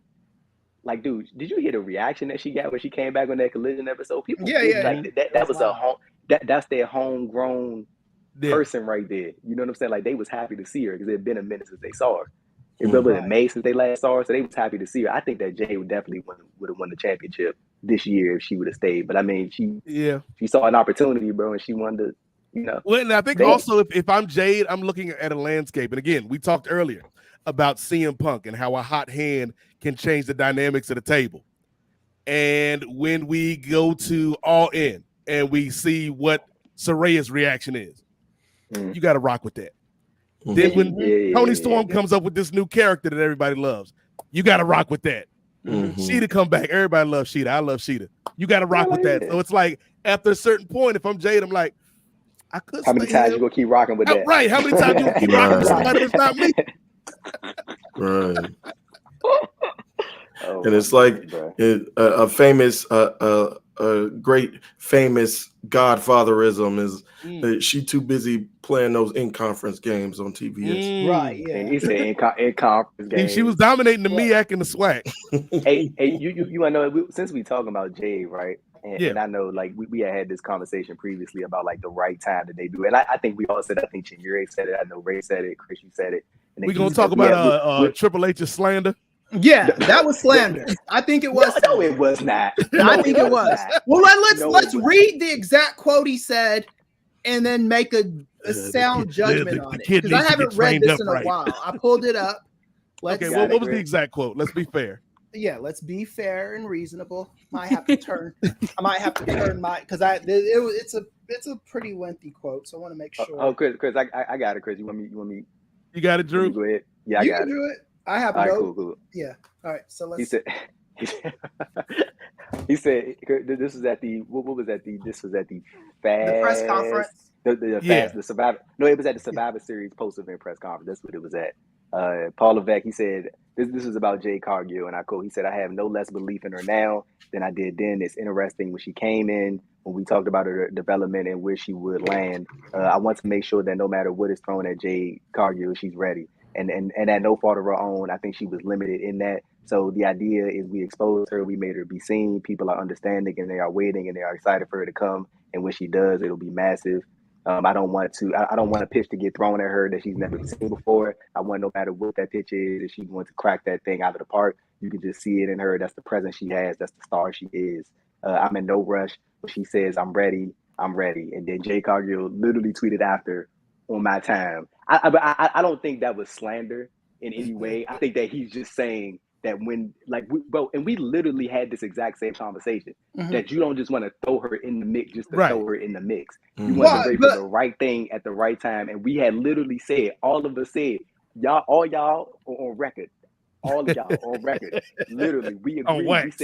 We said the latest that we think that Jay should be on TV before we think that before we start like overly criticizing, is we give it to the Royal Rumble. I'm And giving she's- it before and- that after reading that Triple H quote now. Chris, Move my Chris, timeline up. Chris, point out the negative in what he said in that. Well, quote. it's okay. So like I'm not. So it's not pointing out the negative. or any slander about Jay Cargill that he said. in This that is the quote. problem with the quote because I did confirm that quote, that speculative quote last month that I didn't know if Dave Meltzer said or not. Mhm. After the show, I confirmed that Dave Meltzer did say that thing. He said, "Well, I think they just thought that she wrestled one way, and now there is some." I don't want to say buyer's remorse because that's too strong of a word. Time out. What the fuck are we talking about Dave Meltzer for when you got the motherfucker who's booking the show telling you Because why she's out of the show? right after that quote from Dave Meltzer came out, Triple H got on TV and said, "Yeah, we're fucking holding her back." No, pretty much. no, Because he they didn't said teach her that how to because wrestle. Yeah, basically saying, "Nigga, you didn't learn shit in AEW." Chris. So He said that because a reporter asked him about Jay Cargill. So he responded, and a person asked her, "Where is Jay?" he could have easily He just said, responded. "Oh, we're not ready for her to debut yet." He gave that long. This is a fucking 5-line right here, paragraph that he said. This ain't a Chris. sentence; it's a paragraph. Chris, this man said, "I don't want a pitch to get thrown at her that she's never seen before. I want no matter what that pitch is, so she's she going never to got crack any that thing pitches out of thrown the at park. her You in can just see AEW. in her that's the presence that she has. That is the star she is." They So are she saying got they no want pitches to thrown wait at her in for AEW. Chris, they are saying they want the right thing at the right time. Yeah, They're I don't not just going to throw have as her much of a in problem with the mix. back end of that paragraph, Andrew. Read the first part again, because I think Yeah, that's the where first shade part is was. what I'm looking at. Yeah, because to me, it's like this woman has wrestled at Arthur Ashe Stadium at least twice. She has And in a match with Shaq. Yeah, she wrestled Matter with of fact, Shaq on TV. Matter of fact, this is what we're gonna do right here, Chris. Tell me right now, what do you do with Jay Cargill on WWE TV? Give me a storyline. See, this is the thing. If I'm, No, hey, I don't want that. What do you do with Jay? I don't do Cargill anything right now? with her. I'm not a fucking creative in WWE. I'm telling you Here what you I go. would have done Here you if go. it was Now me. this nigga ain't got no ideas. This is the thing. If I didn't have any ideas with her that I could use immediately, I wouldn't be announcing, because it seems like it was just a show off move to say that they had her. Like, look how easily they put CM Punk in the mix in WWE. Everybody and their mother was saying that he was going to work with Rollins. We said that shit 2 months before it happened. Anybody I was could've saying called that bro. I was saying Jade should work with Bianca. So I why don't don't think you that just wait anymore. until the Royal Rumble and then set it up for WrestleMania? Well, it's part of the problem that they trotted her out without a plan. Right? Is Yeah, that I part think of it? I think that's always okay. Look, so here we go. Let me ask y'all this. So if they didn't trot her out and they just kept on the back burner, y'all would still be upset. I'd still be like, yo, where the hell Jade at? I ain't gonna lie, I'd be like, where the hell is Jade at? No, ain't no what if none, because I'm trying to No, get to the it is. root of What you're if saying. something? Because what you're doing. No, This listen, is the listen, problem bruh, with what you. listen. Stop talking. Just listen, bro. This is what I'm trying to tell you. Stop Listen, talking. bruh. Go ahead. No, bro, listen. If they just signed Jade Cargill and they did not say anything and they didn't announce her, they didn't bring her out on any shows, nothing, what would you be saying right now? I'd be saying, okay, this. They're waiting until they have something for her to put her on TV. They've done this before. This is not a new thing that WWE has signed people, kept them on ice for months, literally, and not debuted. They did that with Christian the last time when he debuted in ECW. They didn't have any clear-cut idea for him. He was on ice for a good few months before he just debuted on ECW. go and comment. He definitely was blaming AEW. He ain't gonna say that, but he definitely was. Like that was a little jab. That's the part I was focusing on. Yeah, that's what I'm wait, saying. Let's get Chinyere Ray in this conversation. What do y'all? No. So like I'm trying to get like everybody involved in the combo. Like what do y'all think? What do y'all think about this whole like this conversation that we having? Chinyere, you look like you're ready to jump in. Please. Double Dutch. Triple H was definitely blaming AEW, right? He was. Yeah. But I don't think it was slander on Jade Cargill. I don't think it was. That's what I'm saying, dog. No.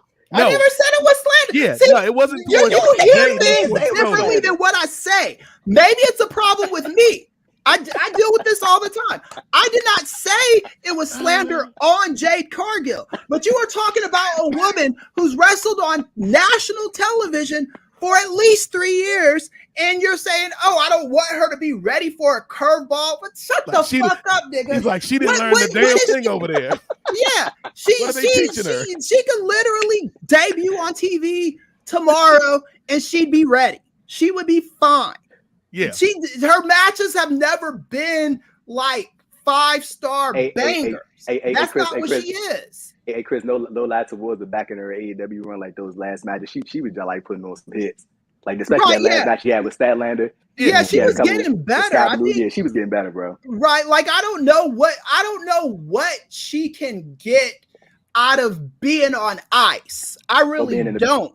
So and it just seems like, and I'm not even real quick, just to add in, do you see a benefit to her being in the PC under those trainers that they got? Do you see any benefit? Yeah, like realistically, like under the Norma Smileys and the you know what I'm saying? Do you see a benefit for her in that instance? I think it's always a benefit. She was under QT Marshall. I think that's a benefit too. I think she was training with Cody. That's a benefit. Yeah. She was training with Daniel Bryan. That's a benefit. She like I just do not understand it at this point. Like I understand. Okay.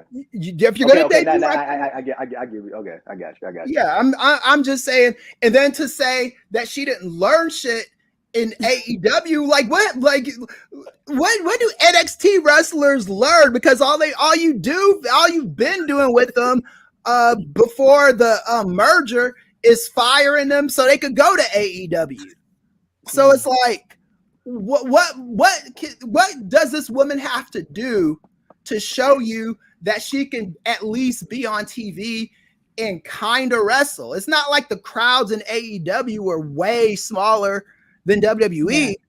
You know, she's better off going through the AEW system than she is going through the NXT system. Y'all still haven't debuted Lash Legend on WWE proper television. You know, how long has she been there for? What you mean, but Lash Legend been there for like a year, 2 years? That's been a year. Yeah, I was going to say a few months or so. She just started wrestling. It feels like she's been there longer.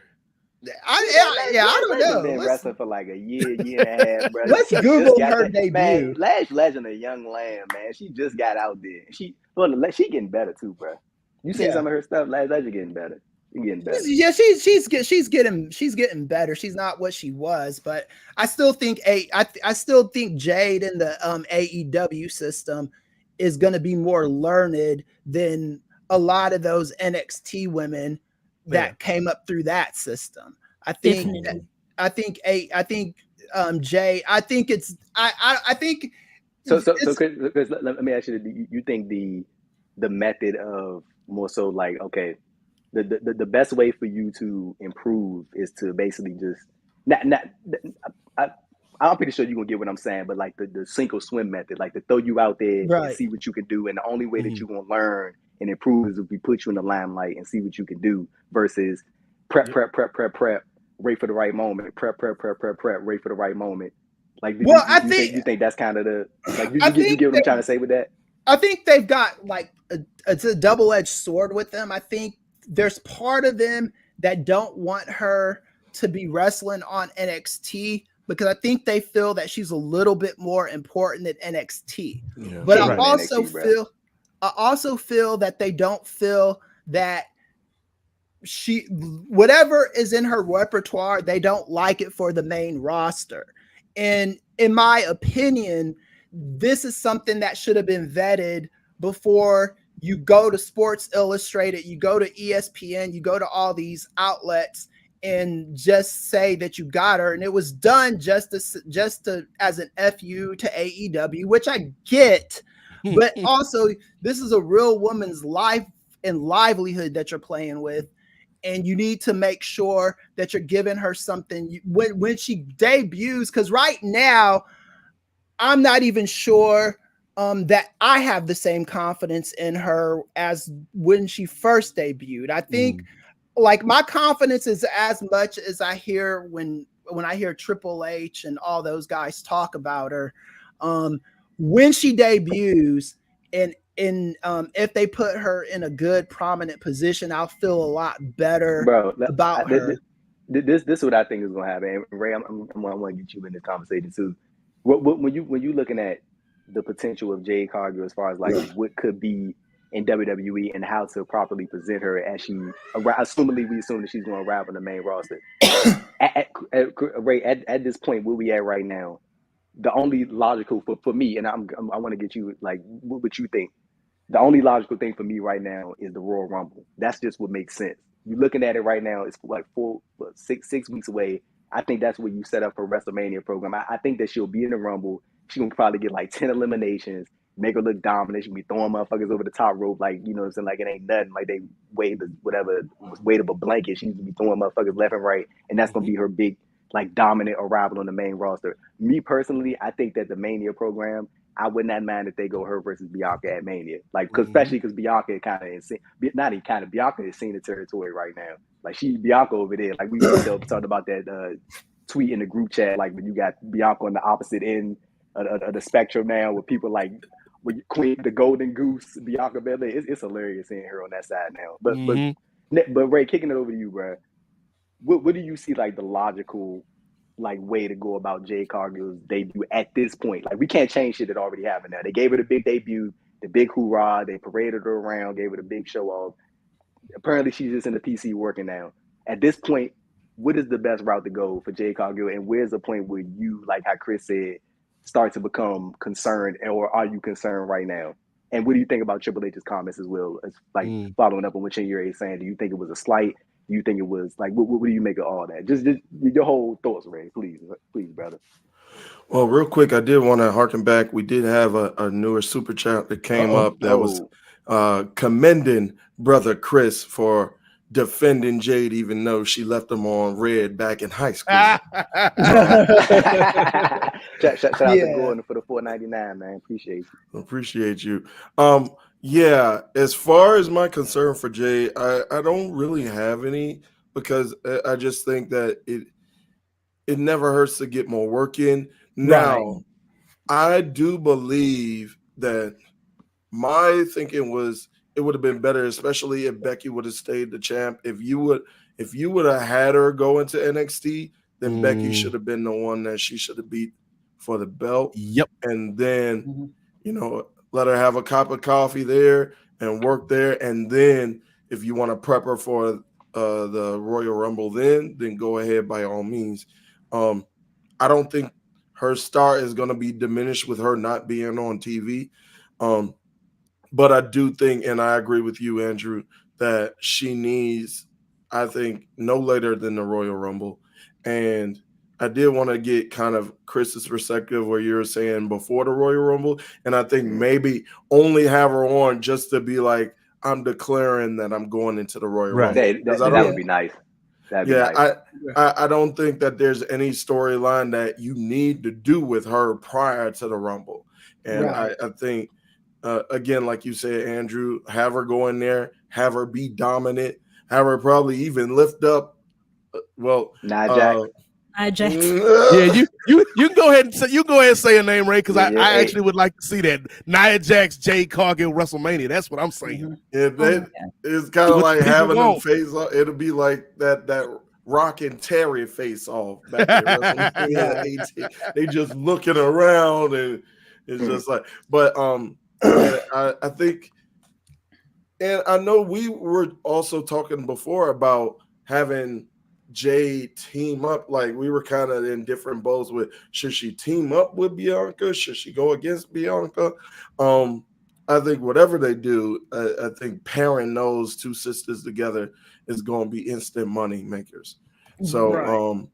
like whatever you do with them, Tread and, lightly, Ray, go and say tread lightly with the 9 times. I know. No, The okay, so I do shoes have shall not be named. like my whole thing with Jade is I do seriously wonder what their goals are for Jade from a wrestler standpoint, because like with Bianca Belair, they know they could put Bianca Belair in the ring with the greenest wrestler on the planet, and she will still will them to she gonna pull out something. She'll will them to a good match.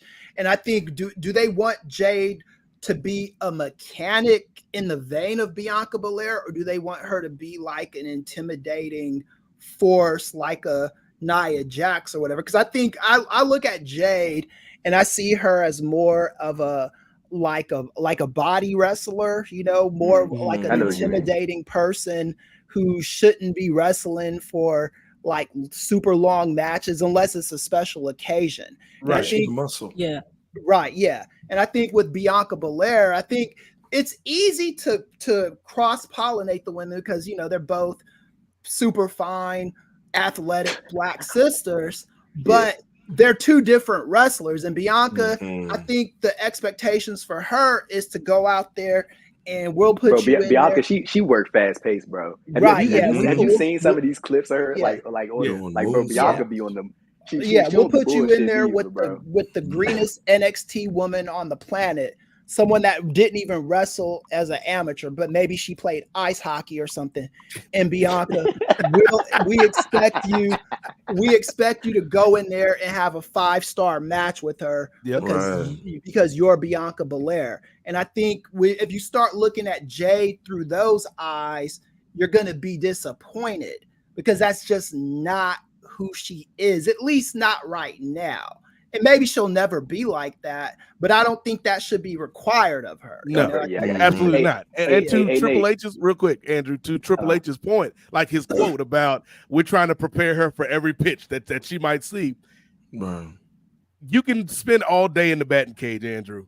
But it's a whole different thing when you stand in that batter's box, looking at the pitcher 90 feet away from you. So eventually you're going to have to put her out there in the water and see if she can swim. And I think it's good to get training. It's good, you know, that she keeps learning and honing her craft. But I feel like if we don't see her by the Rumble, like let's go worst case scenario. If we don't see her by then I think there's an issue. I'm not going to say a problem, but I'll say there's an issue. Hey, Nate, but to throw it right back at you, bro, like what better place to do that than the Royal Rumble? Because like you don't get she can be the spotlight for the 1 or 2 minutes or at multiple points during the match, but she don't got to be the primary focus at all times. She can still be in the match and still be a presence, but it doesn't have to be eyes on Jade Cargill, eyes on Jade Cargill, eyes on Jade Cargill. It can be, okay, let's put the eyes on her for a 4-minute stretch. Right. Let her throw out 5 eliminations, and then you could take it off somebody else so the next person come out. You know what I'm saying? I think that's the best way to bring her in and let her. I think the only thing that would have been better from an impact standpoint is if she was, as Ray said, the one that beat Becky for the NXT title. Because I think that puts her on a different level than the other girls around her. Or that one. The Rumble's good too, though. Like the Rumble is a good place to kind of protect her, let her get her shit off, and then break her off into that dream match with Nia Jax that everybody been waiting for. People in Chinyeri's neighborhood out there in South Africa, they want Nia versus Jade. That's what the world is talking about this holiday season. The gift that keeps on giving.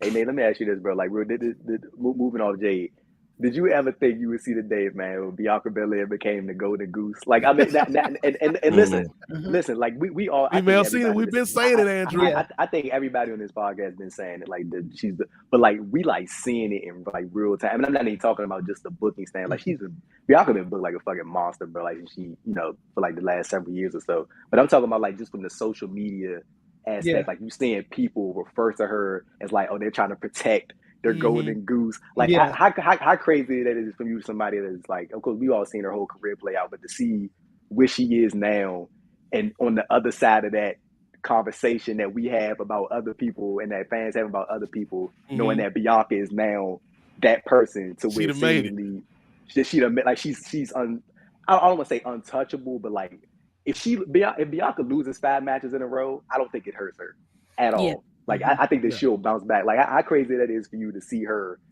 like on the other side of that conversation now. I mean, it just goes to show you how talented she is for one, but then also how strong she is. Because we talked on this show before about how they did her dirty for a little while. Never forget it. That 2021 SummerSlam. 2021, it wasn't the forget best year for our sister, but Yeah. in a spot where I think some people, rightfully so, would have felt some kind of way and maybe slack back a little bit, she just doubled down and went harder, and not only became like one of their top in-ring talents, but you could argue in terms of the women, only Becky Lynch is above her in terms of mainstream stuff that they do. Right. The charity stuff, the advertising. I don't know how many times, Chinyere, I've been watching Raw and Bianca Belair and tried to sell me some DoorDash. Yeah. They know this sister's money. And so or try to sell me a also, cricket phone, the worst cricket phone, yes. The cricket or has some C4 energy. Some C4 energy, Like, so she's getting all the stuff that like you would normally think, like 3, 4, 5 years ago, Andrew. Like, oh, that's just like, because remember we talked about the 4 horsewomen. Really, there was like 2 horsewomen over here and 2 horsewomen over there. Right. Yeah. Because Charlotte and Becky were on a different level than Bianca and Sasha and Bailey. Right. Yeah. And so I feel like Bianca has ascended into that realm with Becky and Charlotte. And she's probably even ahead of Charlotte. Female Cena, bro. Right. And the wrestling industry has just never done right by our people as far as like I mean, Tyrus is the NWA World Champion, ain't he? Of course, but as far as the superstars, it's like you can in wrestling you can have a Macho Man, Hulk Hogan, a Shawn Michaels, Bret Hart be superstars at the same time, 1A, 1B, and nobody will bat an eye. But if it's a black wrestler, it's like we can only have one of those at the tippy top. It's a gimmick. They call it a gimmick. Yeah. It doesn't feel like, okay, why can't we have Lashley and Big E riding the wave at the same time? It's like, okay, if Big E is the world champion, you are now taking the place of Bobby Lashley. We're not going to have you out on the same level at the same time, and I do kind of insert Brock Lesnar.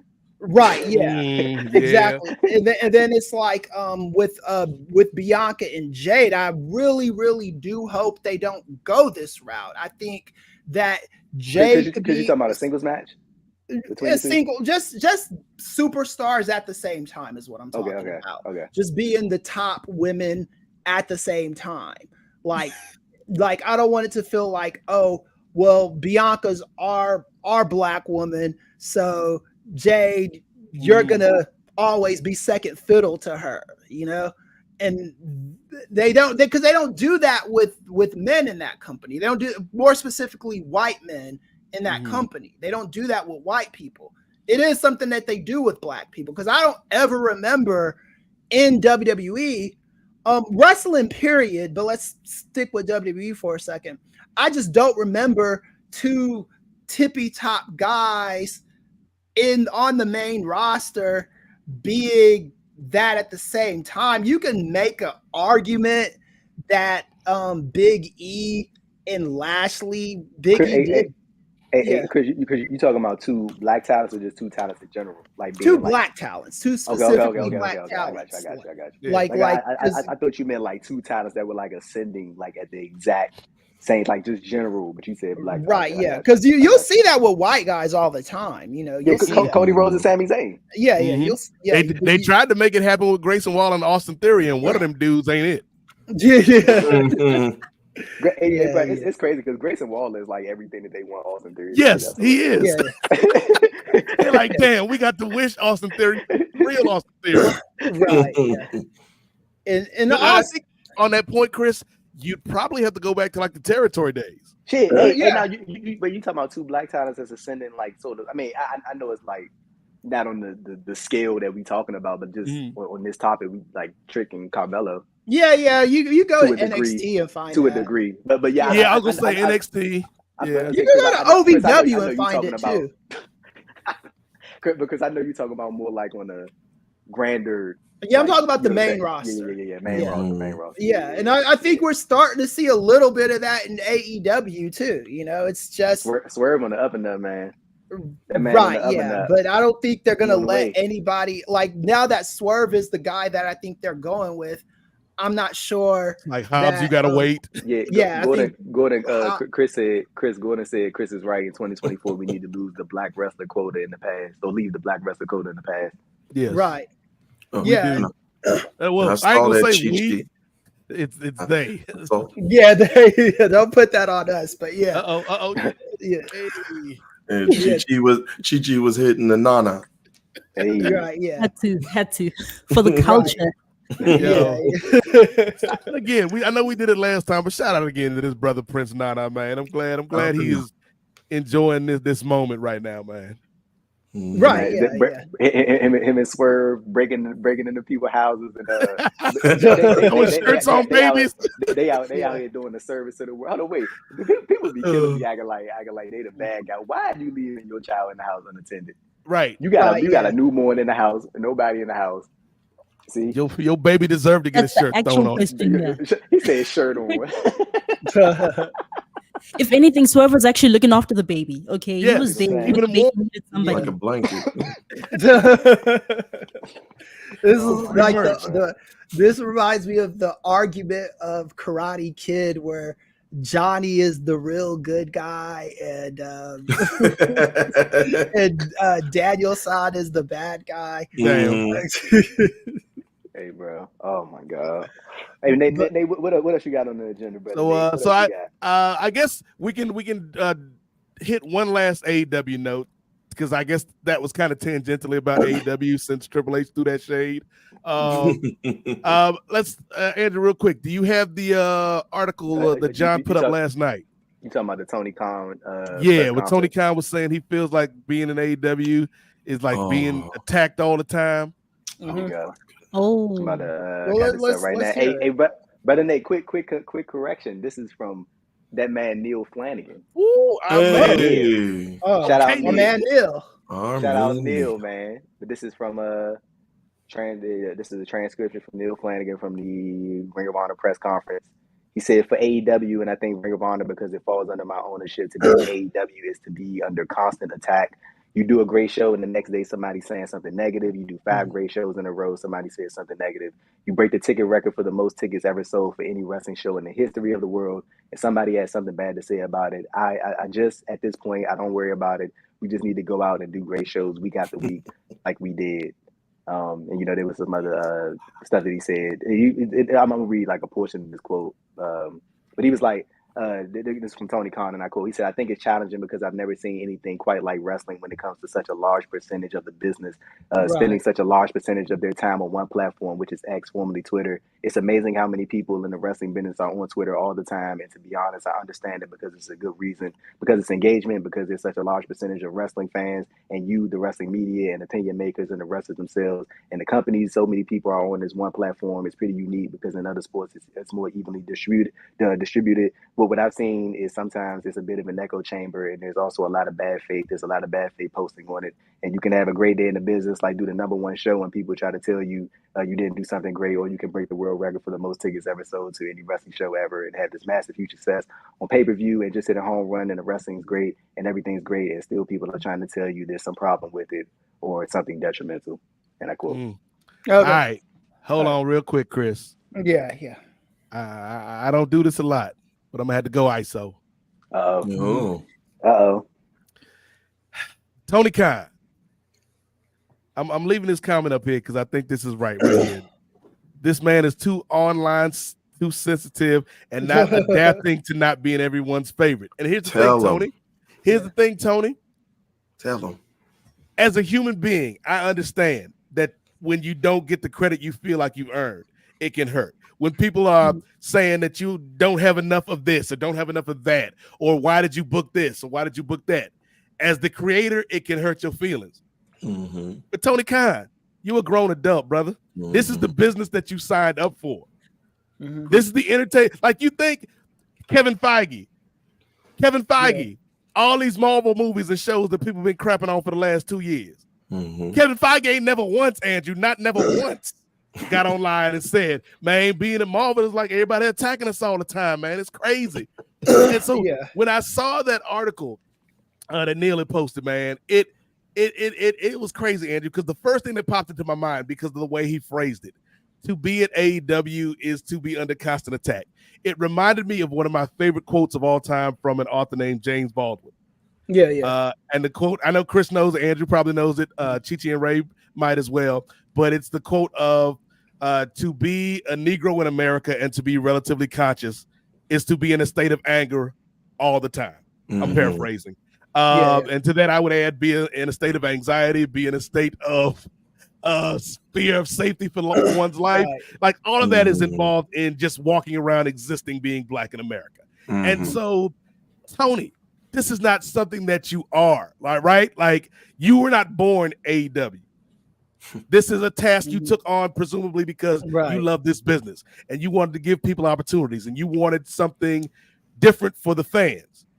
And so with that, with all that praise, comes the criticism, especially when you like what we talked about off the top with the Muffin Man. Of course, wrestling fans are going to talk about this, Tony. That's what they do, man. Like, have you not? You are a wrestling fan. Did you forget? I bet you was on them AOL chat rooms back in the day, talking about WCW and WWF and why did they do this and why did they do that. And so, yes, it doesn't feel good as a creator to have stuff that you worked on not land with everybody.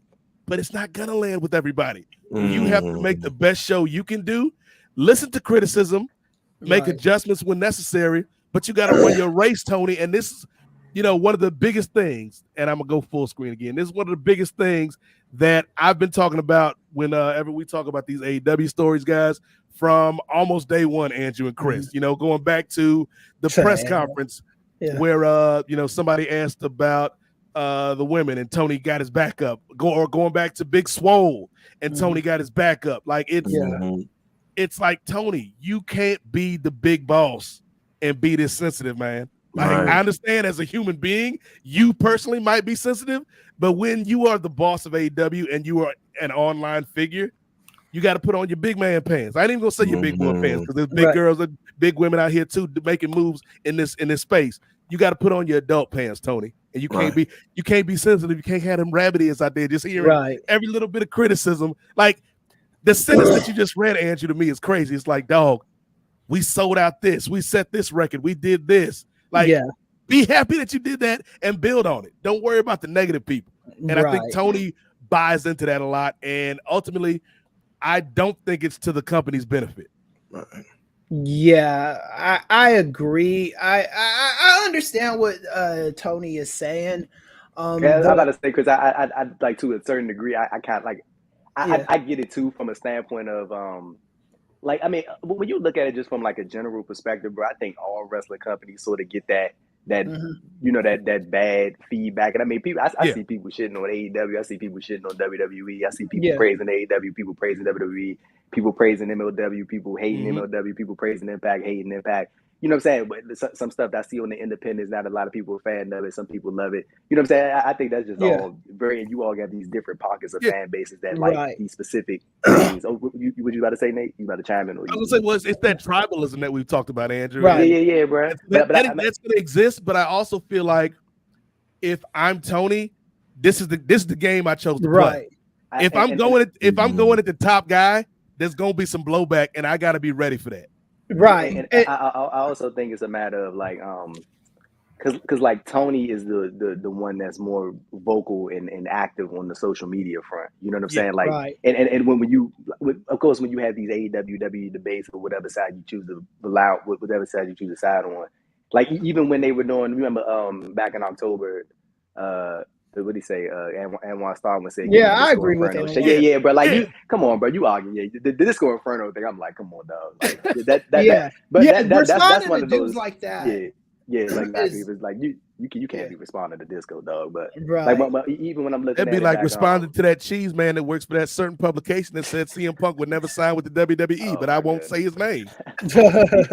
even looking back in October, when you remember when NXT and AEW went head to head, like Mm. you not remember how WWE they were taking their shots, but it was Yeah. like those like it wasn't Triple H and Shawn Michaels directly. Yep. But like, but Tony was the one that was like directly was on like it was Twitter, and he was, you know what I'm saying, he was letting it out that he was getting his shit off, and you know what I'm saying. Yeah. I think that when that happens, people just always compare, and then especially when you look at it from how you say it from the boss's standpoint and how you are, how one would think an individual in that position is supposed to conduct themselves. But also like from Tony's side, I look at it like this: since the launch of AEW, the thing about like what that company was cultivated on was that connection to the fan base and not shying away from interacting with these individuals and not acting as if you're right. not necessarily above these individuals, but just making sure that you have that close connection with the fan base. That's been the thing since day one. So I understand it from that standpoint. You want to stay in the weeds and you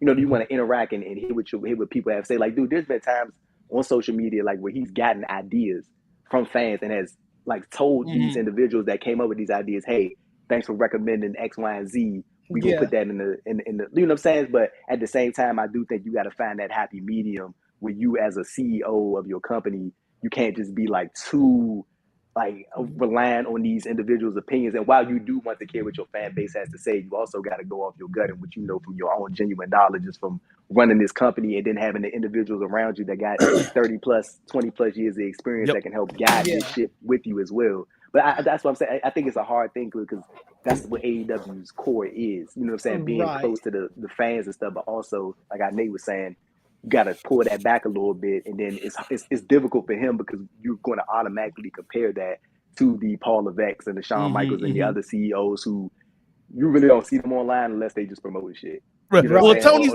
Tony's biggest thing, Andrew, I don't think it's the engagement so much as it's like the old Herm Edwards thing when Herm Edwards was a coach of the New York Jets and he was doing the rookie symposium. Sometimes you got to hesitate before you push send. Tony, I feel, is a very emotional tweeter. Right. And it's like, dog, you can't get in your feelings on these Twitter streets, man. You're not going to win that battle. What they say, tweet through it? Yeah. Tony would try to tweet through it to the end. Right. Like, and Tony Khan knows this stuff too. This is what's so like frustrating seeing these kind of like tweets and stuff from him. AEW is a challenger brand. He understands this. You are not the number one company. You are someone who came to existence because the number one company was putting out bullshit every week. The thing about this is what one of the first things they teach us in business psychology is you don't really know what a company is made of during the good times. You don't know that because it's everybody's good times, Shangri-La, everybody loves everybody, and it's awesome. Chris. But the way a company is measured is how they handle the bad times. And I don't even necessarily think this is a bad time for AEW, but right now the number one company is hitting on most cylinders. Now, I wouldn't say all cylinders. I'm about to say, Chris, and just to add on to your point, bro, this is not the same like led creative company that it was in 2019, 2018 when they was putting out that, but you said that bullshit they was putting out. Like this is different. This is from a creative standpoint, different, way different. Yeah, this is a company who seems to be actively trying to hold on to the number one spot, whereas before they were just they was putting out they were putting out like shows that were just like didn't make sense from the opening match to the ending match. Now there's things that you could point out here and there that don't make sense, but for the most part, it's kind of compelling. Even the stuff with Jimmy Uso, I think it's lame and dumb. Look at that. But Krista came around. We turned the tides. Well, I think it's lame and dumb, but at the very, it's still something that you can kind of invest in, right? Like, I have a friend that's a soap opera writer. And he told me a long time ago, like his old formula for writing a soap opera is to just let it drag out and never end the story. And that's what he used to do. But then once people got hip to this thing was never going to end, you have to kind of come up with endings and stuff that makes sense. I think with WWE is they've been happenstance is what's caused them to freshen up, not necessarily anything they've done on their own. CM Punk was a gift to WWE from Tony Khan. You have to understand that. If I were Tony Khan, just from a business standpoint, would I've had CM Punk wrestling on AEW? Probably not. But I would think before I just sign away a release, I'd probably put him on ice and just pay him until I can figure out a appropriate punishment. That's not damn what sure you ain't did. giving them up before they pay-per-view in Chicago. Right, yeah. That's not what you decided to do. You decided to let him go. You saw what CM Punk did for your own company when you hired him. You know, you saw the movement that he had. It wasn't like the most astronomical thing on the planet, but it was definitely noticeable. When you got rid of this guy, and this is where I get on fans, you had to know Triple H was going to hire him. You had to. I don't understand how you don't know that. It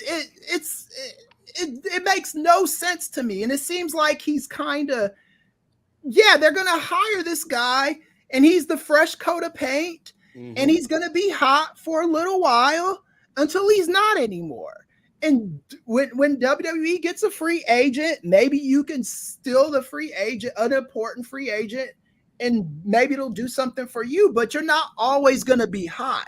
That's just not how business works. There's going to be ebbs. There's going to be flows. There's going to be ups. There's going to be downs. Right now, you are in a down, and I wouldn't even call this that much of a down period, except the down part of this is WWE is putting on better shows. WWE is playing to win now, whereas before, I think they were just playing to make money. Now it seems like Go and say, "Tell me what I'm telling lies." Quote Chris Evans. I'm just saying that this is where you're at right now. You have to accept the decisions that you made, right? You said, and I think they fired CM Punk in a diplomatic way. If they did a disciplinary board, that's how we do things on the public sector. At my job, I've been on disciplinary boards. I've been on hiring committees, and I've been on disciplinary committees as well, where friends of mine, I've had to vote to have them removed because there's something that they did. So use that, Brian. Right. Hey, real quick on Danielson being a part of that committee. Like I think that says a lot about Tony's trust in him as a talent and what he. I'm assuming that he hopes Danielson sticks around post. Right. Well, this is the thing about hiring committees too. So because I know a little bit about this, and I know about hiring committees and firing committees. When you're on a hiring committee, especially for a college, you want to get people from different environments in the committee. So you get someone from the department. So I'm in the political science department, political science and justice. So I'll be on the committee. You'll get a student that's on the committee. You'll get someone from the English department, someone from the math department, and then you'll make a decision as to hiring this person. To fire a person, you do need someone that's a colleague.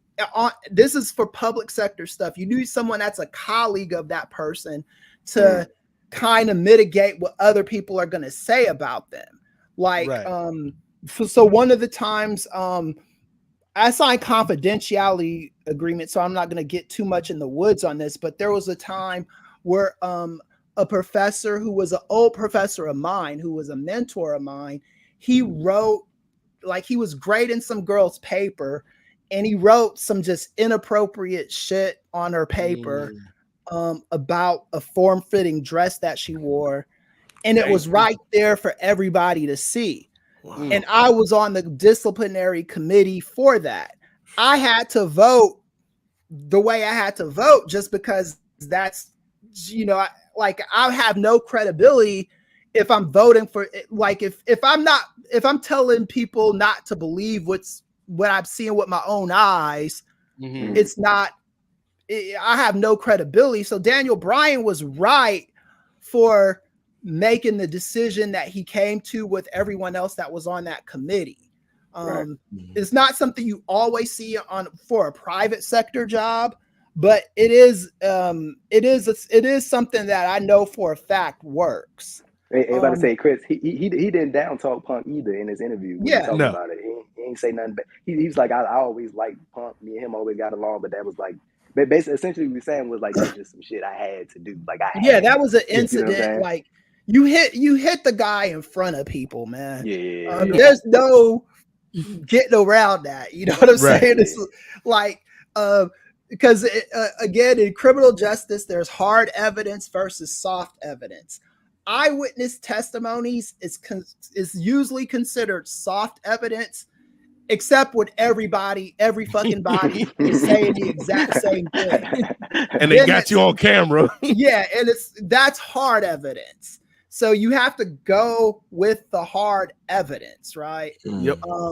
And about to say, then on top of that, Chris, this is like, it was the second incident. Yeah, the second incident. And this is the second incident. The first incident, you could say, was what it was. You know what I'm saying? Nobody really knows what happened. Only the people that was in that room and the dog. And you could even argue in favor of CM Punk, saying these guys went to his locker room, rolled up on him. Barged in. Look, I'm telling, if I'm mad and a bunch of people that I hate, that I just express that I hate, and they come to my locker room knocking on the door and shit, you ain't gonna get the best version of myself.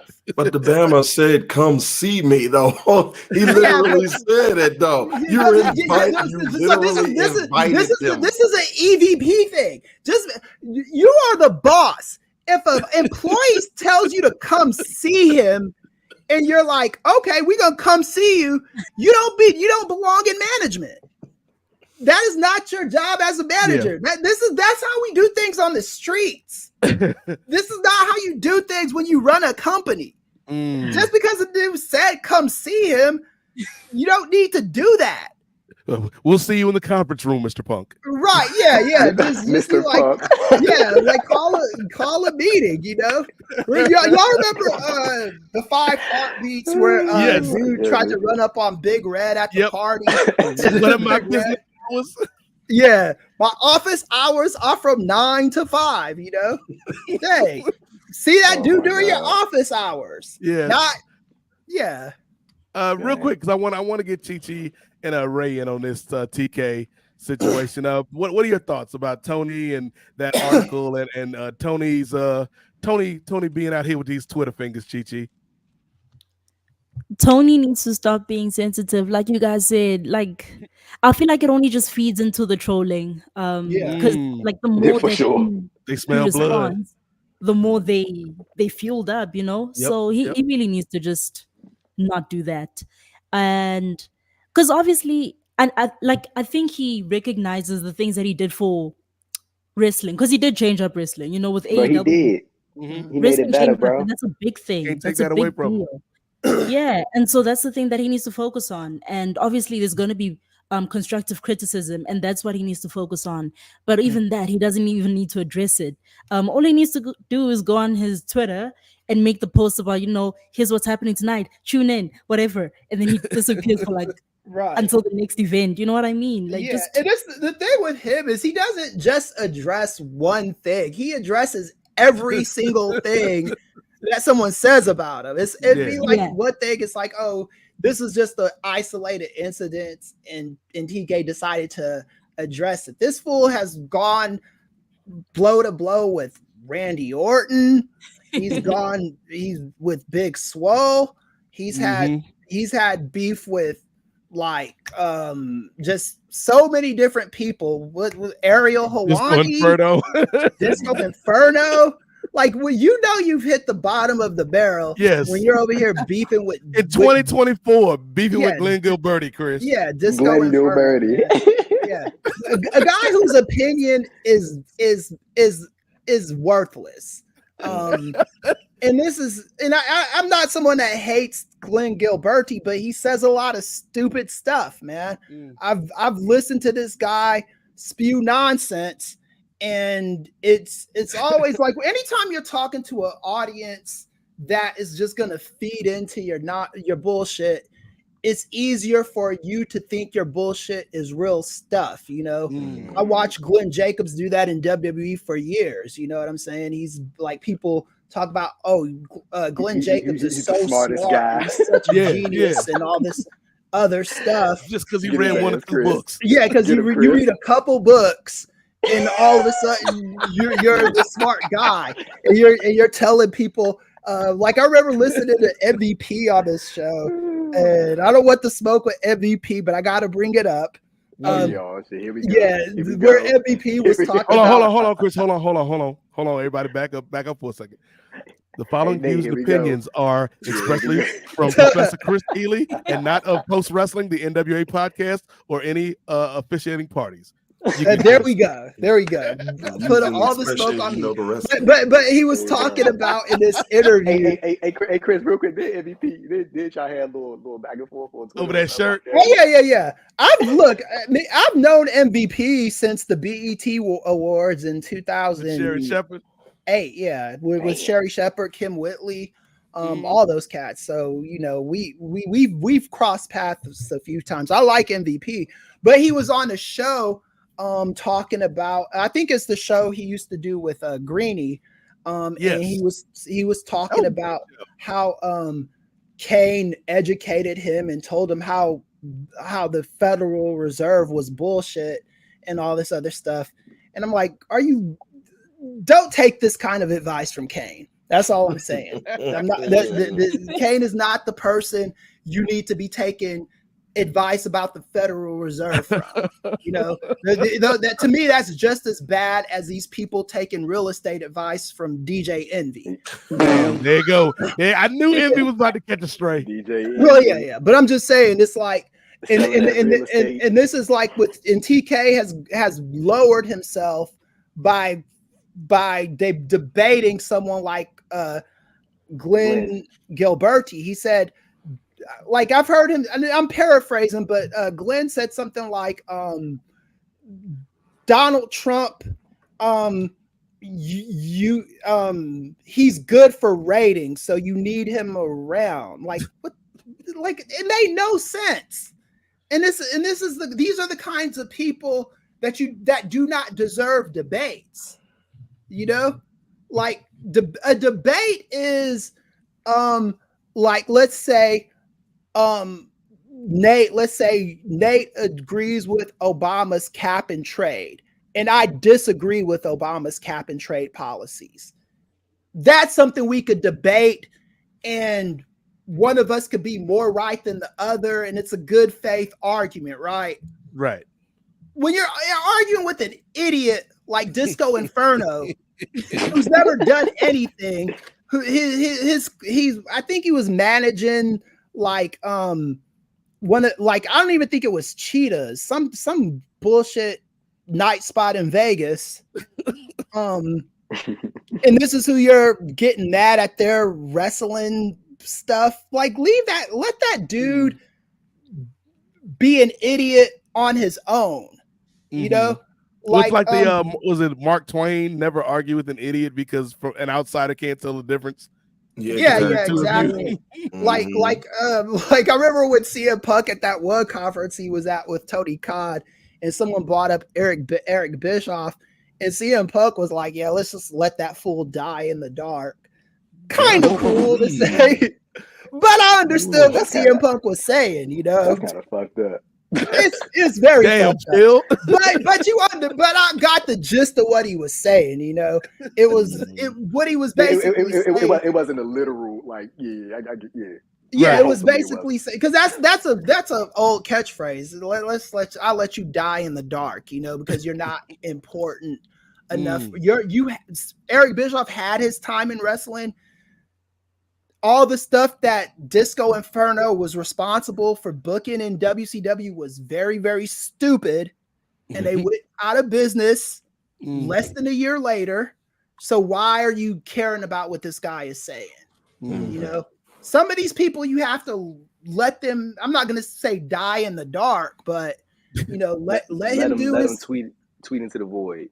Yeah, exactly. That's a better, more politically correct way of saying it. Let him tweet into the void, and because all you're doing when you tweet this fool back, you are drawing attention to adding fuel. to Disco. And I'm about to say Chris, and then what's gonna happen is he's gonna go on a podcast and he's gonna drag it. Yeah, exactly. He's gonna be able to go on his show and say, you know, whatever, man. I mean, Disco Inferno has some uninformed opinions. Yes. You know, I still ain't never made up with Disco. Well, I wasn't even cool with Disco in the first place. But when he's right, I'm gonna say he stole it because I don't want no smoke with Conan. But I'm gonna say when they stole me and Brian Mann's podcast name, I was like, you know what? I can't even rock with it. Yeah. No, they did. They 100% jacked it. I ain't gonna say Conan jacked it again, Chris. Because I don't need that smoke. I'm not gonna say Conan. And Conan is a nice guy. Yeah, but Conan's cool, man. Yeah. What was you and Brian's show called? Just keep it 100. Keep it 100. Oh my god, damn, nigga. Yeah. All they did was add an ing to it, and I bet you that was Disco. He's like, hey, if we add an ing to this, it could be our own podcast name. And you want to know what's funny? I don't even think it's an ing. I think it's like keeping like in apostrophe. Yeah. Oh, okay. Damn. Yeah. Yep. No. It's K100. K100. Oh, so they changed it now. It's just K100. K100 with. Yeah. Okay. But the one thing that Vince McMahon was really good at is he had minions speak for him on all kinds of platforms. It's like you never saw Vince McMahon going on these shows. It'd be like Bruce Pritchard and all the little underlings. That speak for Vince. And Vince isn't directly talking. Like, have some of those people, TK. Like, get people to do that for you. Get you some hitters. Get you some goons. Yeah. He said, "Get you some hitters." Yeah. Who's gonna be the goon in AEW? Who is TK's goon? If Jericho. TK, if you pay me like $1,000 a week, I will shit on Disco Inferno for you. No problem doing it. Just make it happen, Tony. Make it happen. Nate, one thing I do know is Disco not invited to the cookout. No, Disco is not invited to the cookout. Which Nate, brings us, Andrew, there you go, to the main event. You know, time we've done enough talking, Chinyere. It's time for the main event because it is. Not, but we'll see. Oh, hey, Nate, real quick. Night one and night two of the cookout. But before we get into the main with the cookout, did want to mention I got 2 news notes real quick. Okay. It's just like small thing. I mean, it's not small, but like if y'all want to jump in and add to it. First thing, anybody got any comments on good sister Leah Morgan getting arrested for that Mary Jane over the weekend? Running. All right, so with the law. Okay, free live. Since I brought up Jay Uso earlier, I'll take the first crack at this. Jimmy Uso, my bad. I'll take the first crack at this. This has to stop. Seriously, like we joke about these kind of things, but this is like you can't be.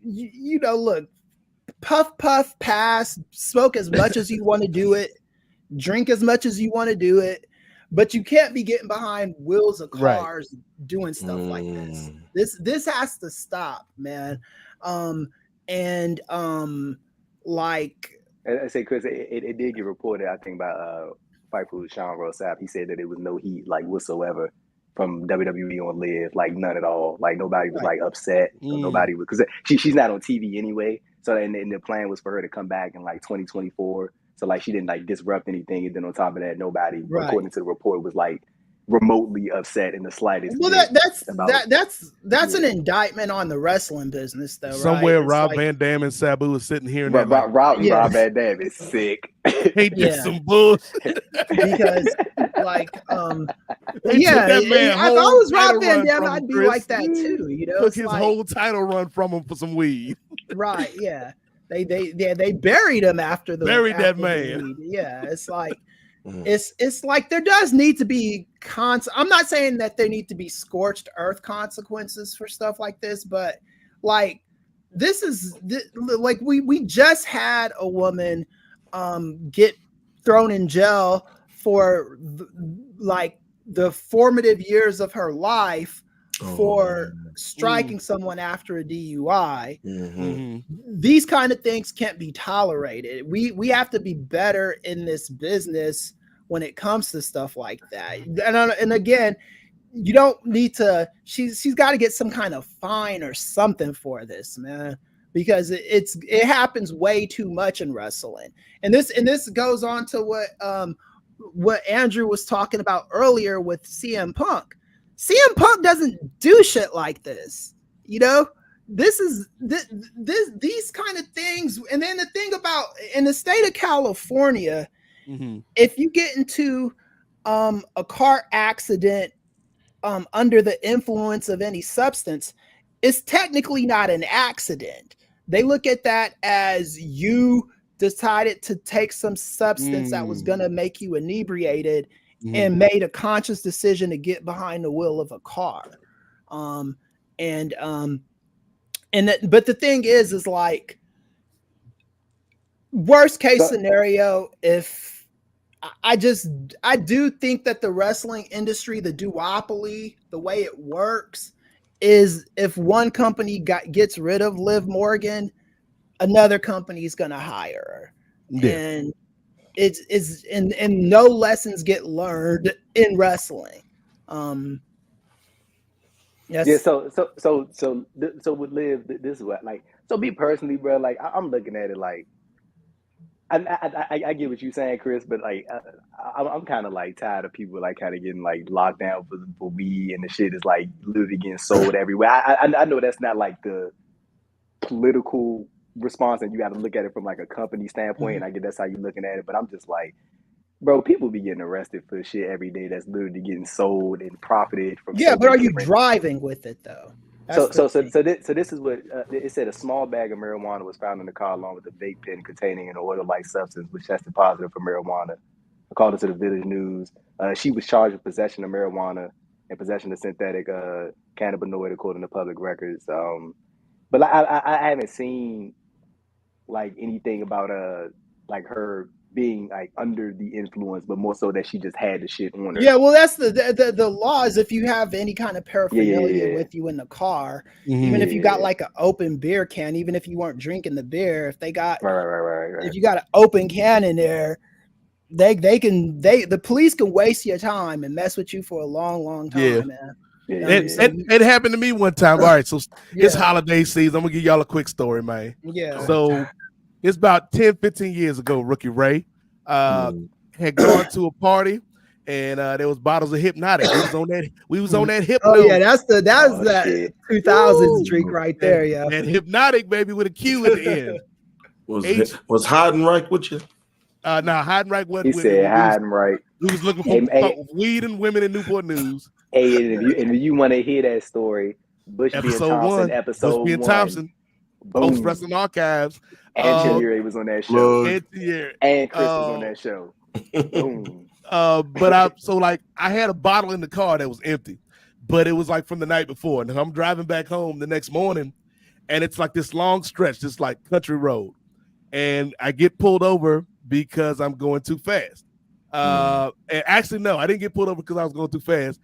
So I did actually commit a crime in this story, now that I'm remembering. So I had a popsicle. that I got from 7-Eleven. I'm driving, eating the popsicle. Finish the popsicle. It's sticky, man. I'm not gonna throw that sticky popsicle wrapper in my car, Ray. So I'm on this country road, man. You know what? I'm like looking around. Zoop. Popsicle wrap out the window. Got pulled over. Cop was like waiting. I guess he was on that country road all day. Ain't had nothing to do. Saw the popsicle wrapper flutter through the air like that plastic bag in American Beauty. And he was like, hold on. Yeah. Pulled me over. Do you know why I pulled you over? Like, was I going too fast, man? He's like, no. I saw you throw that wrap out the car. I'm like, oh, I did. The way the wind was working, it might have just had blown out of my hand. I didn't mean to. That's my fault, officer. And so then he's looking, he sees the bottle of Hypnotic in the back seat. And he's like, hold on, man. Have you been drinking, sir? I'm like, no, man. I mean, I was last night, but I'm not right now. So I had to do the breathalyzer and all that, Chris, for an empty bottle of Hypno from the night before. So I understand live like if you want to live your life LIV. But you just gotta be a little bit smarter, sis. Right, so y'all, this is what it said about PW Insider had added that they said there might be a twist in Morgan's arrest accident according to the update. A story circulating inside WWE is suggesting that the vape pen that was in Liv's vehicle that wasn't hers, it just belonged to somebody else's who left it in there. Yeah. Well, that's never gonna be an excuse if you get over. I know, right? Like I remember. Because I have a Hypnotic story too. But that Hypnotic had y'all. Boy, that Hypno was a blue bottle, Andrew. I was at some party. This one of the hood parties down south. You look at that's the lure right there, stopping this story. Right. and then he had some, and then it was like I was like, what you, and then I was like floating at the end of the night. It felt like I was floating. I was like, what the hell is in this thing? And then the next morning, my dude was like, oh yeah, we gave you some of that lean, yo. I was like, lean. No. He's like, they got the Hypnotic, put some fucking cherry NyQuil in that motherfucker. Damn. Oh, that's like, wild, some wild. Sprite, all kinds of stuff, man. Damn. That shit ain't even funny right there. No, it ain't, man. I had no clue what it was, but these brothers back in the 2000s, man, they were downloading, they were downing that shit like it was like water, man. They had my man Chris out here acting like, oh, hey, Lil Wayne. Right, yeah. Chris riding down the country road. If I don't do nothing, I'm about. I think I get your money, double bag boy. Well, my dumb ass, like a month or so later, I was like, they was like, yo, you want some lean? And I was like, oh yeah, sure, give me some. And that sounds refreshing. Yeah. And the next time, that was like the last time I drank lean twice in my life. Damn. And the second time was just crazy. Sitting sideways, boys in the day. Oh yes. So that motherfucking post wrestling drug test. Chris, Wade. Yeah. I tell that drug policy. Test, yeah. But yeah, he said the wilderness policy. That's funny as shit. But yeah. But that's why they have it. Like, you can, if you buy NyQuil from CVS, you can't go up the street to Walgreens and buy that shit, because that's what people do with that. It's behind the counter now. Yeah, and they put it behind the counter and stuff too now. But yeah, like I think that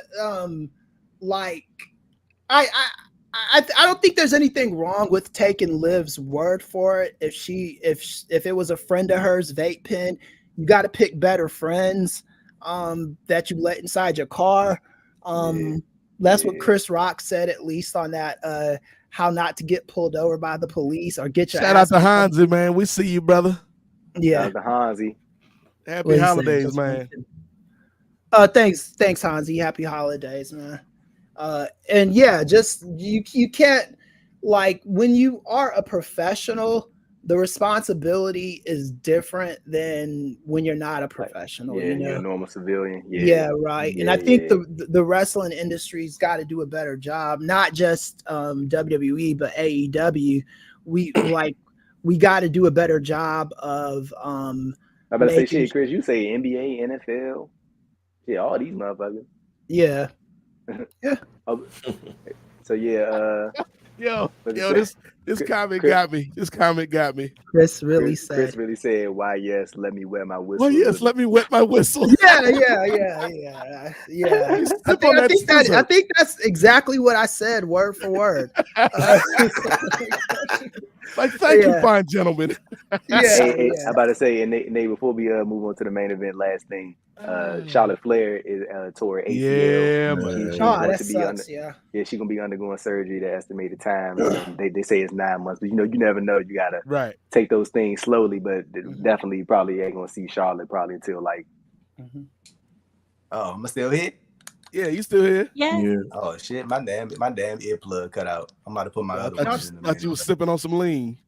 Oh yeah, I got the other one, but yeah, Charlotte Flair will be out. So definitely gonna expect her to probably be out until like late 2024 probably. Yeah. So yeah, but big up to Charlotte. Hope her surgery is successful. Shout out to the Queen. Yeah. Charlotte. It feels like she just came back too, which is sad. I know. Right. Yeah. I think it's never good to have to get surgery. Trust me, I know. But I think if you're going to look at from a positive, I do think that when she gets back, she'll be in something fresh, and it's going to prolong her importance in WWE in a weird way. Give people time to miss you.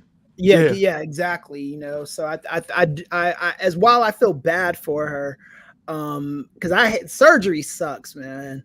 But I don't think this is the end of the road for her, so to speak. No, but it is the end of the road for this show because we got one last topic. It's the holiday season, Chris. Time where you get together with friends, families, co-workers, pass around a nice little cup of lean, wet your whistle a little bit. Don't do lean, people. Yes, please drink responsibly. If you hadn't like Triple H said, we're trying to prepare you for all the pitches. So if somebody asks if you want some Cisco, some Four Loco, Hypnotic, tell them no thank you. That lean, that purple stuff, and purple drink, is not drinking responsibly. It ain't. Trust me, I know, man. No, it is not. It is not. If you do, don't get behind the wheel. Take an Uber. Get somebody to drive you home. Right. Yes. That is what Uber and Lyft are for, or taxis if you still got taxis in your neck of the woods. Can y'all hear me, or do I got static? We hear you. We can hear you.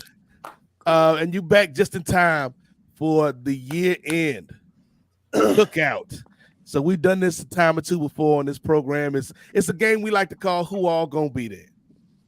It's where we get wrestling personalities, we get people involved in the world of sports entertainment, and we set up a fictitious cookout, a gathering here at the post office. And we will go through and decide whether these individuals can A, come on to the cookout, no restrictions, B, get a plate, or C, they can't even pull up to the cookout. So we're gonna start with Ray. We'll go Ray, Chinyere, Andrew, Chris, me. That'll be our order. So the first name, we've been talking about this man all month. Damn it, we've been talking about this man all year. The first person that's trying to get an invite to the post-wrestling Kwanzaa Kickback Cookout, Phil Brooks, aka the Muffin Man. Ray, can Phil Brooks come to the cookout? I don't know, man. It just seemed like as long as he cool, like we'll have the muffins for you. We'll have a sun drift in the back. We know you don't drink. I think he could come, but yeah, and he one of those friends with, if you invite him, you can't invite like Jack. Right. Jack, you're gonna have to stay home. We'll bring you a plate, Jack. Nick and Matt, we're gonna have to bring you a plate as well. We'll just or you drive by and I'll come by. I'll come outside. Don't come in. I'll come outside and get you a plate. But Yeah, I would invite him. He seemed cool with me. I think we got things in common. We got video games, and I like a little bit of punk rock every now and then. So yeah, we got things in common. Where you like punching people in the face, bro? I don't know about all that. I don't know about all that. Much. Not that much. But that's the thing, the black fist. Brad, see that's hilarious right there. The fucking name too. That's perfect. That's the thing. It's like I like keeping the peace. So that's why if I'm going to invite him, then it's other people that I can't invite. Right. Legit. So Ray, so you are inviting Punk. Yes. Ray's inviting Punk. Chi-Chi, can Punk come to your cookout? Yeah, I think right now he's very happy, man. He's in a very good mood. He's very happy, very positive. So he can pull up. Let's chill. Bring AJ, please. Thanks. But yeah, bring Larry. Hey, Chinyere, real quick, just while you mentioned that. What are the odds you think just even the slightest bit of chance that AJ Lee shows up at some point? I'm not gonna limit it to the Royal Rumble. I'm gonna say at some. But do you think there's even a chance that she shows up, or do you think it's just about to be like all like just hype or whatever like that, just because Punk back? I think there is a chance that she's gonna come back. Yeah. I don't know whether she's gonna actually get active, right? And I don't know whether she's gonna be there to stay. She could do one of those things where like she pulls up, for example, at the Royal Rumble. Do what Trish did. Huh? I said do what Trish did, like come for a little bit, do like a 3-4 month jump, and then type of thing, and then dip. Yeah. So yeah, and I would love to see it. I feel like we never got AJ like fully, so I'd love to see her back. So yeah. And she's still active in wrestling, man. Low key, WoW might be one of the most fire shows in wrestling this year. And AJ's on WoW. Hey, Nate, she left that jump. She gone. What? Yeah, she left. Damn, I'm behind on my WoW generation too. And she left. AJ dipped out. But I mean, where I'm at right now, Penelope Pink's still the champion. I think Princess also beat her. I'm behind. I need to catch up on my CO reviews. Okay, Nate, my man, hip on the WoW. I'll be out here watching WoW, listening to Taylor Swift. That's what I do in 2023 now. This is my life now. Hey, Nate, read that comment from T. Anthony, bro. Yo, Ray's favorite video game, Punch Out. Not even Mike Tyson's Punch Out, the OG Punch Out with the little Mr. Dream. Mr. Dream. Andrew, can the Muffin Man come to the cookout? Yeah, Punk slide through, man. You know what? You know what, bro? Like every once in a while, you gotta enjoy a little bit of drama. You know, when you ain't got no drama going on, you enjoy seeing a little bit of razzle dazzle every now and then, spice some shit up. You know what I'm saying? So yeah, Punk can slide through. Maybe you can start a fight or two. You never know. For my enjoyment. For my enjoyment.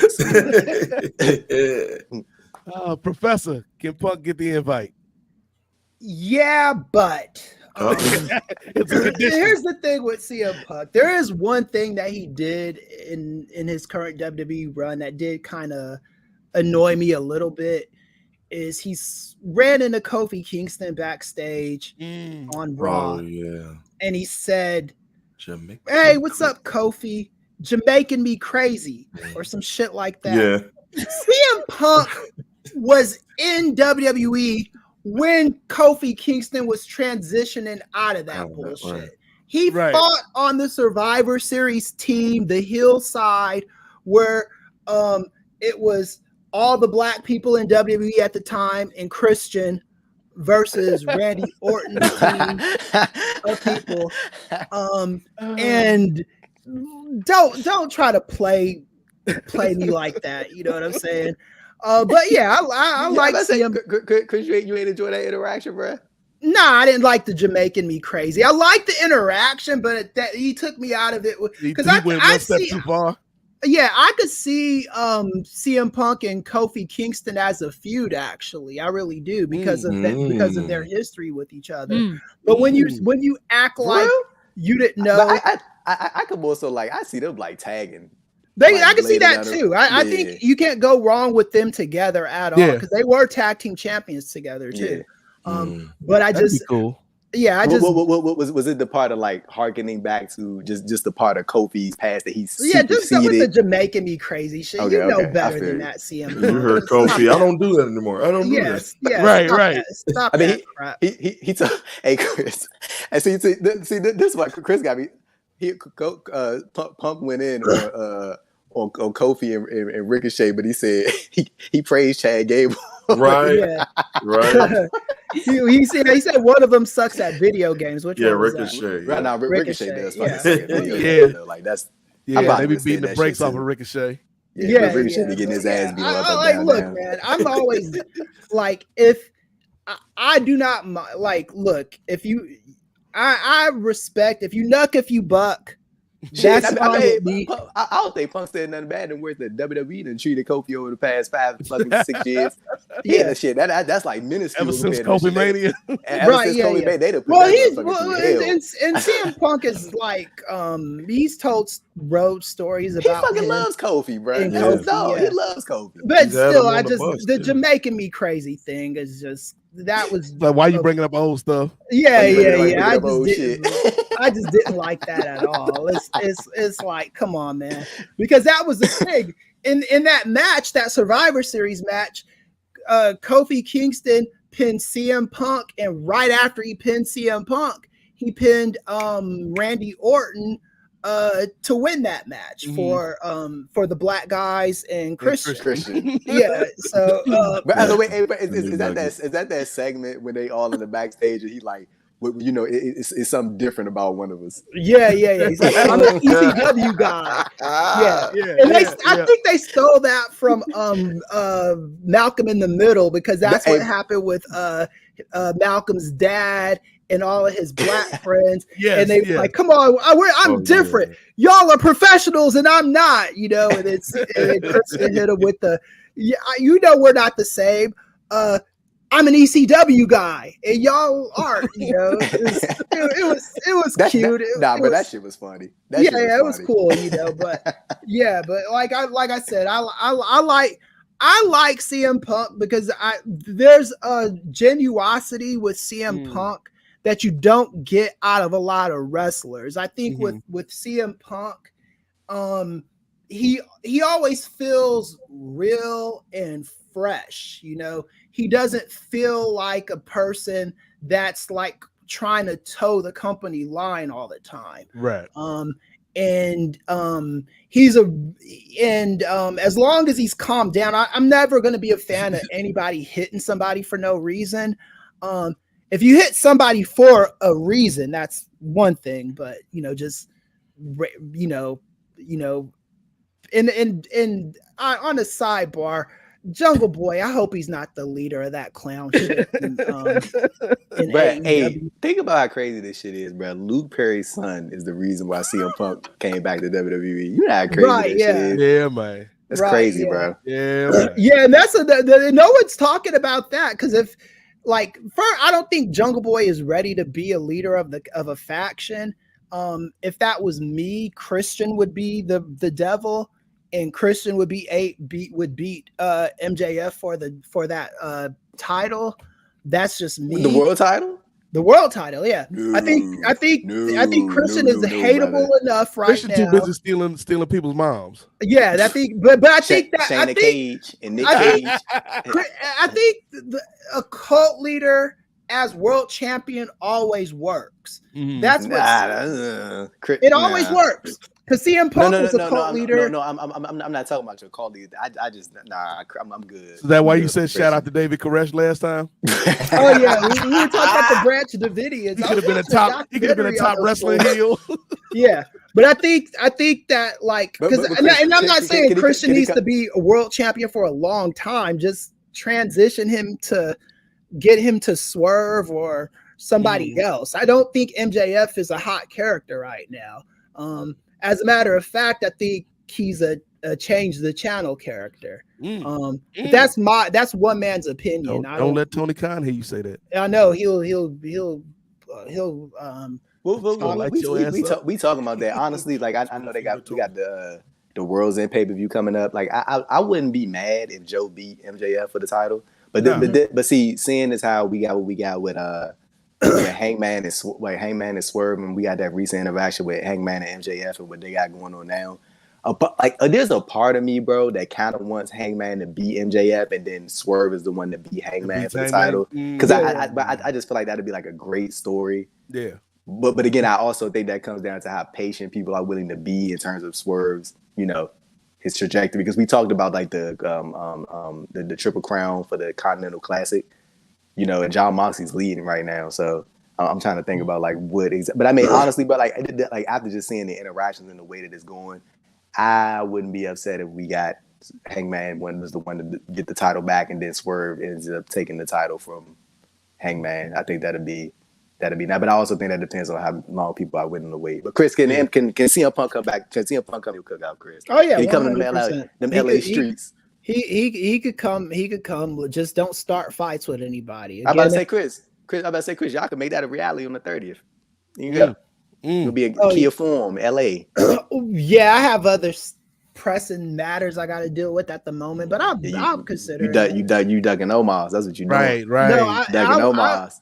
I actually like if it were up to me, I would go to Mania this year because I know most of y'all are gonna be there. So I would like to do that, but and I'd also like to go to Sting's last match too, but that's in Charlotte, right? That's in Greensboro, right? Greensboro. Yeah. So, I would love to do both of those things, but just right now with the stem cell treatment I got to get, I like once that passes, I'll be able to do a lot more stuff. But yeah, CM Punk definitely. Man, so what right now we got 4 out of the 5 of us saying this man one Bill Phil. But hey, bro, I always laugh at how whenever CM Punk come up, this motherfucker turned into a 20-minute conversation out of nowhere. I swear to God, bro, we just had the most simple thing, and this motherfucker somehow CM Punk turned into a 20-minute conversation. I swear it never fails, dog. That's because he's a star, Andrew. That's what stars do. Bro, I would never in my life ever not say CM Punk is a star ever again, bro. Ever again. I don't think I've ever said that, but I would never say it. I got 2 things to say. First, yes, CM Punk can come to the cookout. For me, I would have him like sequestered though, right? Because we've all had those holiday gatherings when you got the grown folks part of the party, and then you got the kids part of the party. CM Punk can't go nowhere near the kids part of the party because he don't know how to act around younger people. He got to stay with everybody 35 and above. That's where that's your lane, Phil. You can hang out with everybody 35 and above. Anybody under that age, you can't hang with. But the other thing I want to say, Andrew, this next brother is always welcome at the cookout. He's another person that's got that Lakers in-season tournament banner hanging on his wall. The good brother from True Heel Heat making his way to the show. Close out the show with us. Y'all, give it up for the villain. The True Heel Heat. Making me put on my Laker jacket right quick. Free in the building. He talking about the hat on too. We in season right now. Like, y'all had me sitting back there in line for a plate at the cookout. Like my ass was getting tired. I was about to fall asleep, waiting for a plate. What I was doing? Hold on, Andrew. What I was doing for Sid was, through no fault of his own, he wasn't ready to come on the show. So I had to make sure he was ready for every pitch that he could handle. Much like Jade Cargill, we didn't want to rush him to the main stage. You just call my man an untrained rookie. You trying to be like Triple H in the Survivor Series press conference?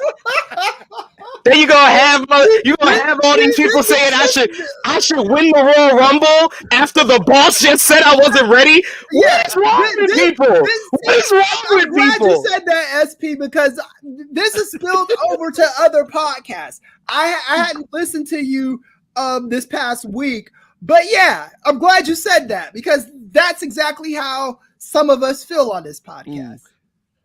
That's preposterous. That's preposterous. That's preposterous. I'm sorry. Who said she was winning the Royal Rumble? Who said that? There is a lot of people online that believe it. One of my good friends from the UK who can get a plate at the cookout, Alex McCarthy. He had a tweet where he said if it was him booking, he would have Jade Cargill win the Royal Rumble. That's why when you make statements like that, you got to be very specific. I thought I will shout people out. I was shut people up because I only had that one interaction with him. It took like 2 interactions with Rick Ucchino to talk him down off that hill because he wanted to do Bianca by the minute that Jay got signed. I'm like, yeah, slow down, bro. Yeah, dude, I understand you got 2 kids, so you probably quick with the trigger, but let's calm down with the quick ejaculation here. Like, let's calm down. Let's build up the wood here before we start fucking. Like, that's all I'm saying. SP3 is on one tonight. Hold on. 2 things. Number 1, we want you to play this cookout game with us. But number 2, before we do that, me and Sid got business because, you know, I don't normally like to air family business out in the public streets, but oh shit, there was somebody on this program who might be directly underneath me if you're watching the video that said this man Phil Brooks, Carmichael Montavious Punk, that's his government name. Yep, said he was never gonna show up. And then what? No, at Survivor Series, I said it was the wrong place for him to show up. And I got proven right that first Raw promo because they didn't know what the hell they were doing. They was like, "Shit, we only got 6 minutes. Let's throw him out there. Just say I'm home." The biggest crock of the most ingenuous thing he said. He was like, "I'm back because I love you guys. I love you guys." He said it twice, guys, because he didn't believe himself the first time. He was like, "I love you guys. I love you." Oh, that's the one. I love you guys. Yeah, that's the one. So I was proven right that they are gonna kind of shuffle their feet for a little bit here. They've already announced him for the Royal Rumble, so we won't see him for a couple of weeks. He should have just came back at the Royal Rumble. That's what I said. But you can't pass up Chicago, Sid. Yeah. Chicago. Like that was just. It's just if the wrestling business doesn't work like that. The wrestling business is they don't wait. Yeah, if especially when how many times this dude got to return to Chicago? We get it. You are from Chicago. Congratulations, Derrick Rose. Congratulations, Kanye West. Congratulations. There's only one time where you can return. Dwayne Wade, guess what? He's going to return. He's going to return to Miami, not in Chicago. He's from Chicago. I'll say this: they were never going to waste that moment with CM Punk. They just weren't. That's just not how wrestling works, especially when there's an AEW that exists and you can stick it to them. Man, all I'm going to say. And I'm sorry, you know, Ray, Gigi, because I'm fired up right now. You had me waiting back there, and I had to listen to y'all talking about CM Punk. Man, fuck CM Punk.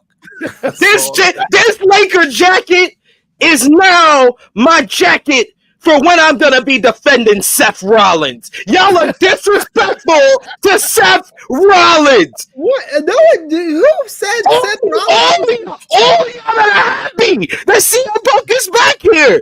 This man has worked his ass off. I watched him as a young man in Ring of Honor at the Hammerside Ballroom when he was Tyler Black. And my friends were sitting with me. I was like 19, 20 years old. I was like, this guy's going to be in the WWE. And I'm like, no, he's not. He proved them all wrong. He made it to WWE. And you know what they said when he finally got the big paycheck? When he finally signed his big contract? They said, hey, you and this other guy that's been working for 10 years to get here, y'all can train one of the wrestlers' kids. Y'all can train this guy in a work study program we're calling The Shield. It was created by CM Punk.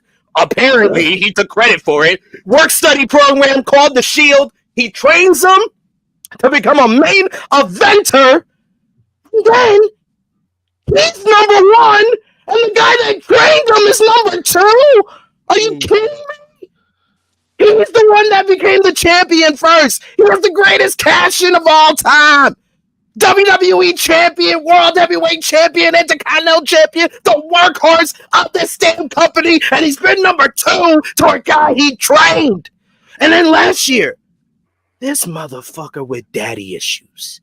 This motherfucker who left here. Watch your mouth when you talk about Devante. This dude's a culture vulture who you guys are up here praising him. Martin Luther King.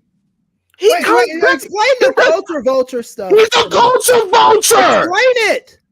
Hey, when you're married chocolate, it's very easy to culture vulture. It's very easy to wear a dashiki and eat fried chicken. I mean, I just says. So CM Punk has done that stuff.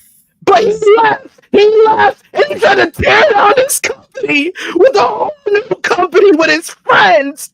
And it didn't work out for him because the fans turned against him. And then he comes back here and he takes my guy's number 2 spot. So now he's number 3. He's number 3. And that makes him a culture vulture. I'm trying to understand. No. We'll get back to that. I'm on a journey here. Any questions are safe for after the testimony, after everything. Any other questions? So this guy comes back. He takes my number 2 spot. That number 2 spot that I just had to sit in for years, even though the guy I helped train that took the number 1 spot had leukemia, and then my wife takes the number 1 spot. And then I get my number 2 spot back when Roman comes back. Then Cody takes the number 2 spot, and now the dude that's been calling me a bootlegger for a decade is number 3, and I'm number 4. Yeah, it's funny how life works sometimes. Ladies and gentlemen, how the fuck did we get on this? What the fuck happened to the cookout question? That's about CM Punk. He don't deserve to be at the cookout. He's taking jobs from Hispanics. Kobe Lopez. No, that's his stepfather's last name. The dude is a white guy. His stepfather. Just because you have a Mexican stepfather, you don't get Latino by osmosis. That's not how it works. And you don't become Devante because you're marrying some chocolate. So you just proved my point. Culture voting. Thank you. You answered your own question. Thank you, Chris. I didn't ask a question. Yes, you did. You said how is he a culture vulture? And then you explained you don't become Hispanic by osmosis. You don't become a Devante because you married some chocolate. So how is CM Punk the culture vulture? I never call CM Punk. I never call CM Punk a culture vulture. Who's this culture vulture? Devante. Okay. Like I've said that like 8 times. Like, listen, you're a teacher. You're a teacher, but you don't listen to the other teachers. When the other professor has a whole class, you don't listen to the other class. How about we listen to Nate get to the next person? Thank you, Andrew. Oh, yes. So we know Sid ain't letting Punk come to the cookout. Sid, no CM Punk. So no CM Punk with Sid. Even though Sid, I'm sure when Sid comes to the cookout, he's gonna bring that case of Sprite that he owed me. But what? We had that bet on CM Punk. Oh, I was like. But the next person is somebody we just talked about before. We talked about Phil Brooks. Sid, Tony Khan. Does Tony Khan get an invite to the cookout? Oh shit. No.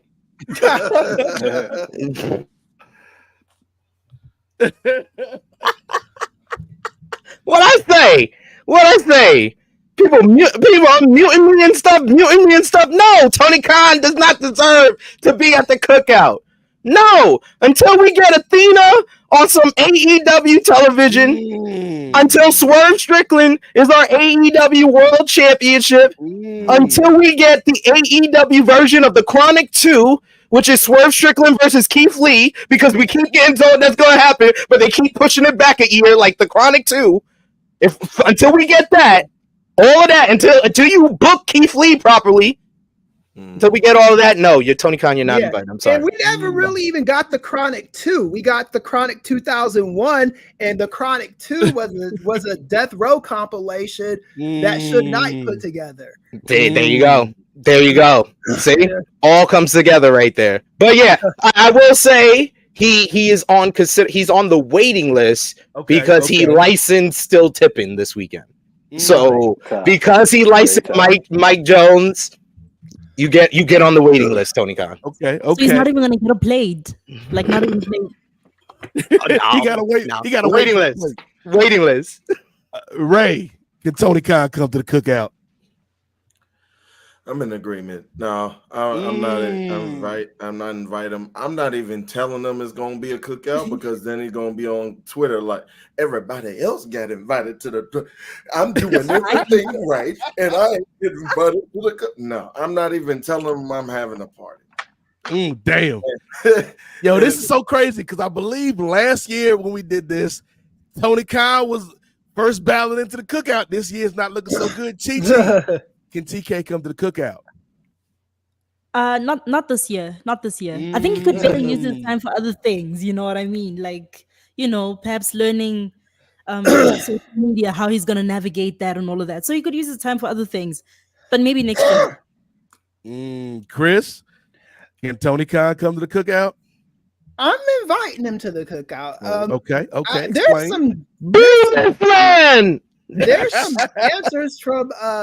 There's some answers from Tony Khan that I think would best be given in a cookout setting that I need. It wouldn't be like just a friendly eat your barbecue and drink your dro or whatever kind of thing. It'll be like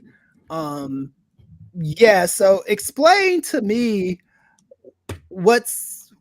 how Jade Cargill ended up in WWE.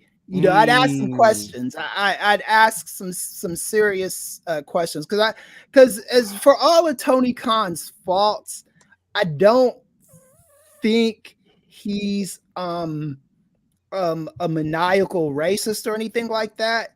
I do think he's got some blind spots for non-black talent. I think he likes his white guys, man. And I would like to have him explain that. I think I'd at least give him a chance to explain himself. So he just gonna eat and leave when you start asking those questions. Right. This is why you gotta invite him to the barbershop. You gotta invite him to the barbershop because there's a blade next to his head when you ask these questions. You invite him to the barbershop to get his taper fade or his Jufro taped up. And that's when you ask him the question. He'll answer the question in a roundabout way. Like, remember when I have no comment on that right now. There was this one scrum with TK, and somebody asked him a shoot question as to why Tully Blanchard isn't in AEW anymore, and how did Nana get his guys, and then Tony Khan gave the most like kayfabe answer to the question, and I was like, what the fuck kind of press conference is this, dude? Like I think that press conference set the trajectory for what would be more BS answers from Tony Khan in press conferences. So I do agree with SP on that front. I do think you'd have to get him in the barbershop, or I don't know. You need to come to Jesus meeting. Yeah. He said come to Jesus meeting. Take a plate to the deadliest place and be like, you only get this plate if you tell him. TK come to the cookout, Andrew. He can get a plate. He can't stay though. You gotta roll out. Yeah, you get the plate. You gotta go, bro, and that's it. See, for me, I'm like, the only way TK can come to the cookout is if TK funds the cookout and has us on the yacht for the cookout and buys all the bottles for the cookout. He trying to finesse them. Right. But if I'm coming out of pocket, if me and SP3 is going in on this case of soda for the cookout, nah, you can't come to the cookout because as T. Anthony said in the comments, man, like there's so many things like Big Swole that I would want to talk to Tony about. Like, why the hell couldn't you think of anything to do with Sonny Kiss for 3 years that I would want to talk to Tony about? Like, why has it taken you so long to have more than one women's match on a show that I would want Why is Nyla Rose not on my TV? She's entertaining. Exactly. Why is Nyla Rose not on TV? Why are you on Twitter so damn much, Tony? Like, and I don't think Tony How'd you fumble Mercedes Moné, Tony? Yeah. She probably saw what the fuck was going on in the division. She was like, hold on. Yep. She was back. like, you know what? Hey, bruh. Hey, said we all us was just talking about that, like literally with what they just said. We was talking about how like AEW, but they have like such a strong core women's division, but it's like they don't realize like how stronger the division they have and what they could build on what they already have. It's like it's fucking crazy. It's like it's a part of me that like genuinely does not understand. Like you have this like immense amount of talent that you could be just exercising all over the place, but you choose to like slot them in one position. And then when they do get put in those positions, 9 times, or I would say like 8 times out of 10, they always show out. And then like it's like nothing changes from that. Like maybe you'll get like a little tweak here and there, but it also ends up like rotating and going back to where it was originally. Shit is crazy. Yeah, it's just a conveyor belt of women that they kind of use. They use these girls for like 3 months, and put her back on the conveyor belt. Then use 3 more girls, and then he finds like the girls. Was talking about Sid, like Abaddon only show up at Halloween. Yeah, Abaddon shows up at Halloween time. Rhea shows up when we need a #1 contender.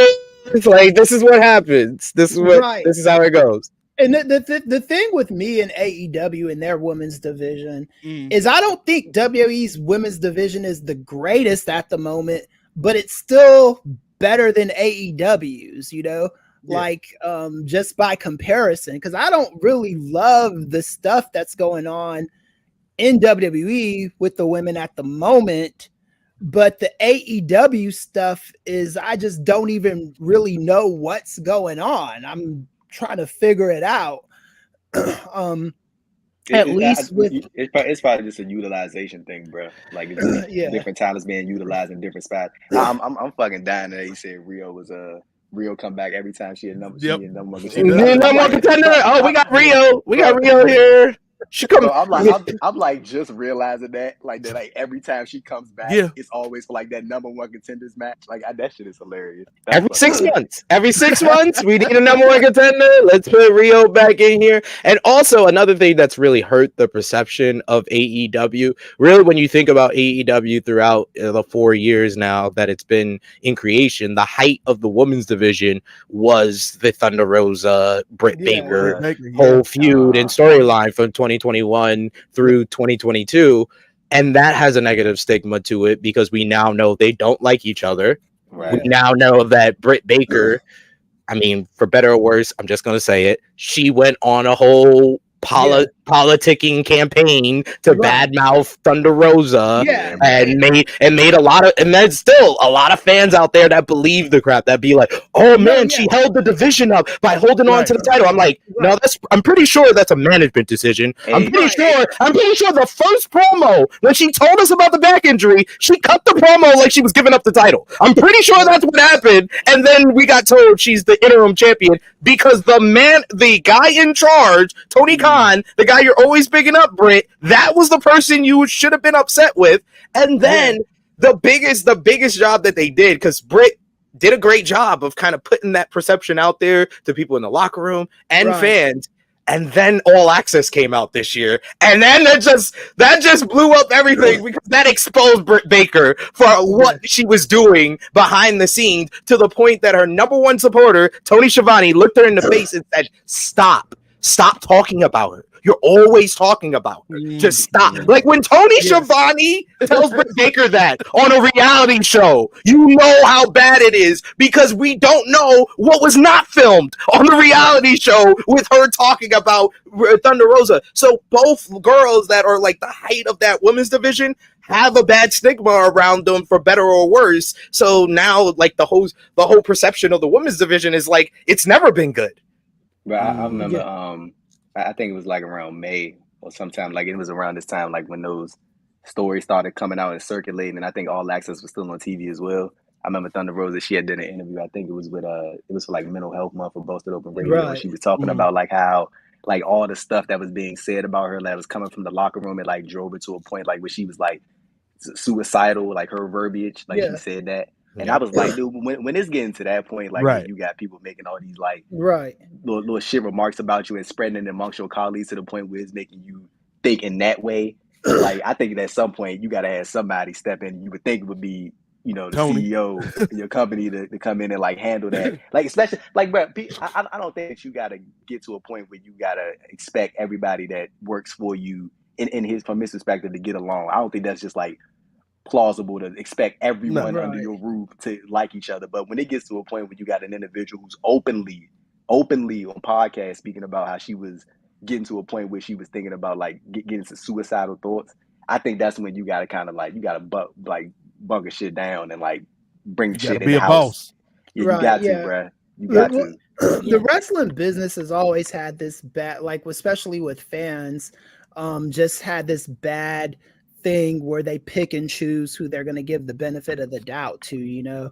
And I think with Thunder Rosa, because Britt Baker was kind of like the new thing, and Britt Baker was talking smack, fans just kind of like we always say on this show, we don't know wrestlers well enough to be like, you know. Hey, Chris, you could add this point in. Like, I also like to SP3's point. The thing is with Britt, like she was the one that was getting, like, even on the All Access show, she was the one that was getting her POV out there. And Thunder Rosa was the one that was like, she wouldn't directly address it. She would like speak on it sometimes, like even on like, again, on Busted Open Radio, she would like touch on things, but she would never like directly address these exact situations. Whereas Britt Baker, she would go in these interviews, like it is like on document of her calling Thunder Rosa out, saying, hey, y'all don't like X, Y, and Z. But like, again, when you allow people to speak on your name like that and you don't get your other side out there, the public perception is going to lean towards the individual that is calling you out directly, because I guess there's perception there that they have nothing to lose by calling you out, and you must be on the wrong end of the situation if you're not covering up or speaking up for yourself. You know what I'm saying? So I think that also worked against Thunder Rosa in that scenario, because she chose to be the quote unquote bigger person, but it just made her look like, you know what I'm saying? Yeah. And wrestling fans have a tendency to go, like, if you're not, this isn't just wrestling fans, this is just fandom in general. That's fandom. It's like people have a tendency to go with the person that's the bigger name and be like, oh, I'm siding with this person because there's no way in hell my favorite actor or my favorite wrestler or my favorite basketball player could ever do something like bad or anything like that. So you move away from objective. Draymond would never hit anybody. Right. Yeah. You move away from like objective conversations, and then you get to this point right here. I do hope that I do think Thunder Rosa will be in better shape now than she was before she left, because I think people do miss her. Just wait till that contract expires. I'm telling you, she out of there. I'm telling you. It seems gone, like it, bro. Because Tony Khan did not make the right decisions. He did not make the right decisions with with the brawl out thing. He did not make the right decisions with this whole situation. He should have nipped it in the bud instead of having Thunder Rosa go up there and apologize to people. Like, what did she have to apologize? It was your decision. That was the whole reason they were mad at her, is because you kept the title on her. So why did she apologize? Oh, because she didn't let people know on time about her back injury? Like, she didn't know she was dealing with the pain and wrestling with the pain, and then she couldn't anymore, and you got upset? And you're mad at her because management decided to keep the title on her? It made no freaking sense with that whole thing. And then with the whole CM Punk and the Elite, I am sorry. Like, the Elite tell me, oh, we don't want to work with CM Punk and FTR. I'm going to be like, okay, that's nice. Well, you just signed this new contract, so you will. That's what we're gonna do. Yeah, because you're gonna get a big bag of money for it. Oh, poor you. Yeah, I agree with that too, because it's like that's how if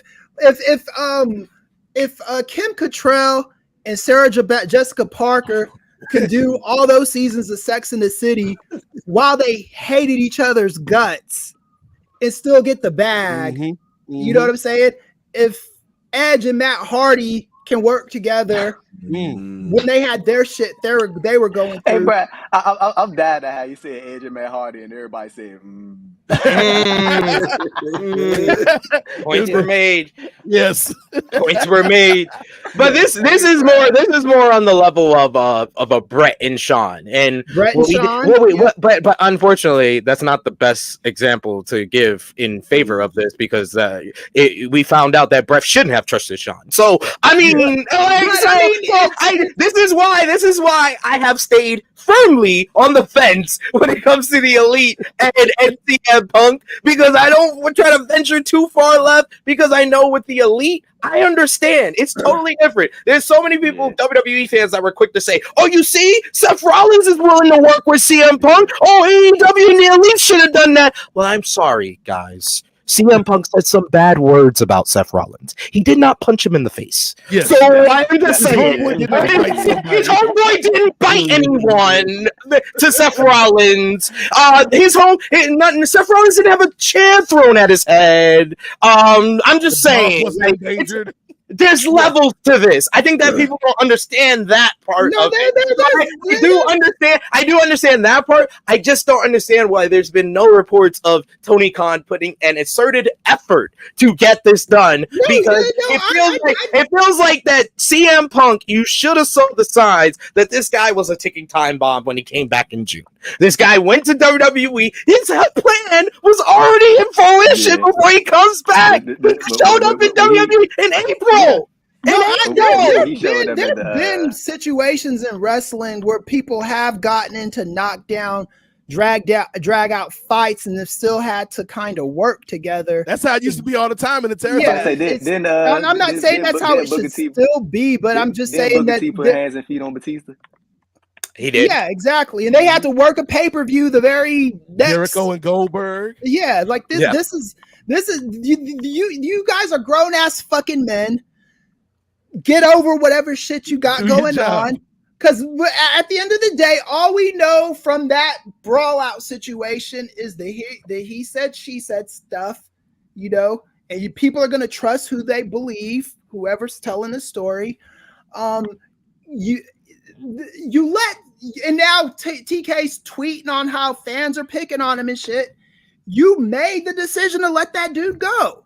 Yeah. You gotta, you at the very least, when you fire a guy, even if you have like firing remorse or whatever, you have to be at peace with your decision.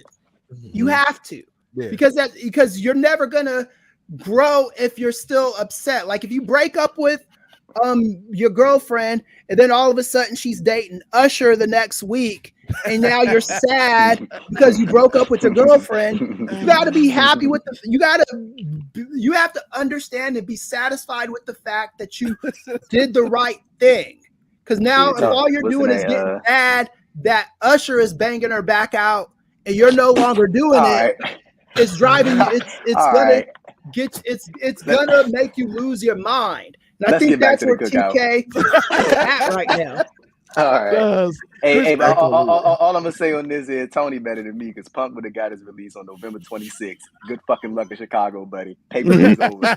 I would have sat his ass at home too. I would have sat his to make sure it was past that Chicago show. I would have been petty. I would have just said, you sit your ass at home for getting in a fight with Luke Perry's kid. You hitting Dylan McKay's kid. What are you out here doing, sir? At the biggest show of the year, sit your ass at home and we'll decide something. We'll figure it out. Exactly. Yeah. That's all I'm saying. Because if all you're gonna do is complain now, that's exactly what you should have did. See, SP3 is right.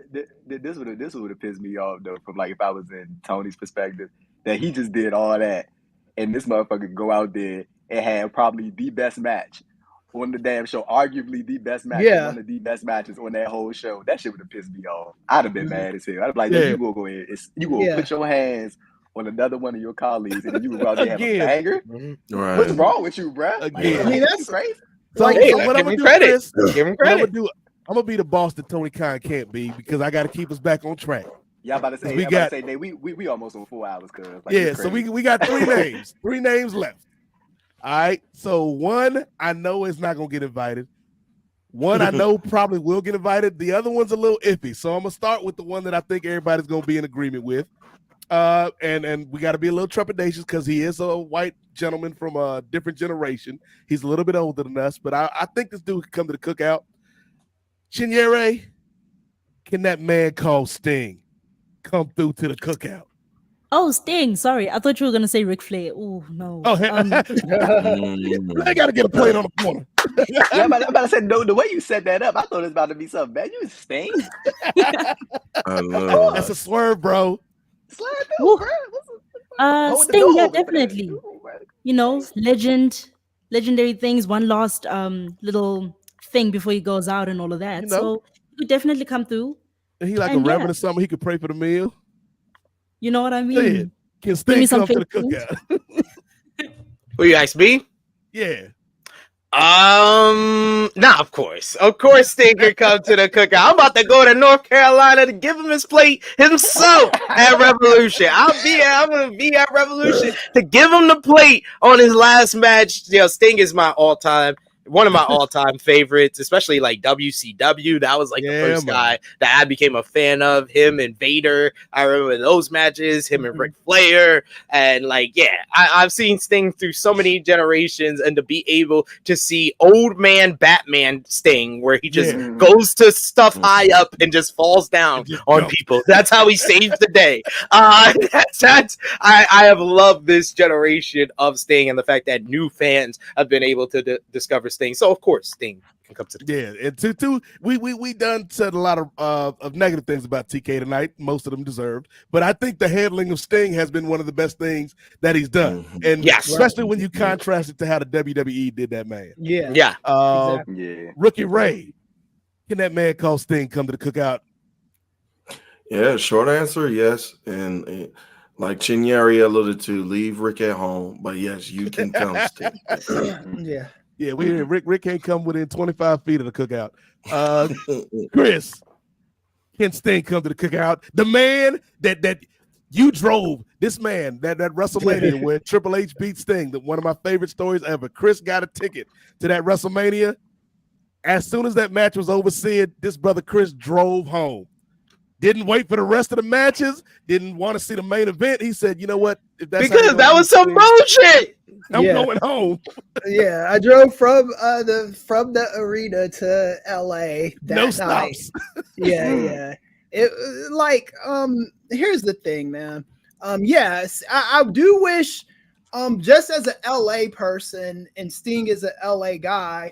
I do wish his last match was in LA, but I do understand why it's in Greensboro too, because Greensboro is more important to WCW, and Sting is important to WCW. Sting is important to LA wrestling, but as far as his legacy, I think it's gonna probably be more in like the UWF, WCW days.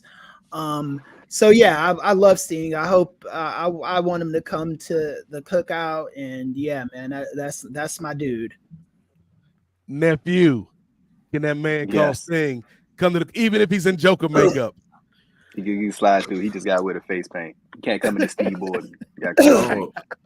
Now with the gray beard and the I'm tell you, little I ain't even gonna lie. Main Event Mafia old man Sting was cool. You wear the Stings. The shades come with the shades. I like the shades look. Yeah, I like Main Event Mafia Sting. Main Event Mafia was cool. Being too serious. Main Event Mafia Sting gonna fuck up the vibes. He too serious. He was the Godfather, man. Gotta have the Godfather. The Godfather. I guess we can't have Main Event Mafia because then we'd have two Godfathers. Nah, but he gonna work security at the door. Main Event Mafia Sting work security. He gonna make sure Flair don't get in. There we go. Yes. Rick, Bischoff, Terry, all of them. Come on now. Y'all know Sting coming to the cookout, man. I like that's my guy, man. One of my favorites of all time.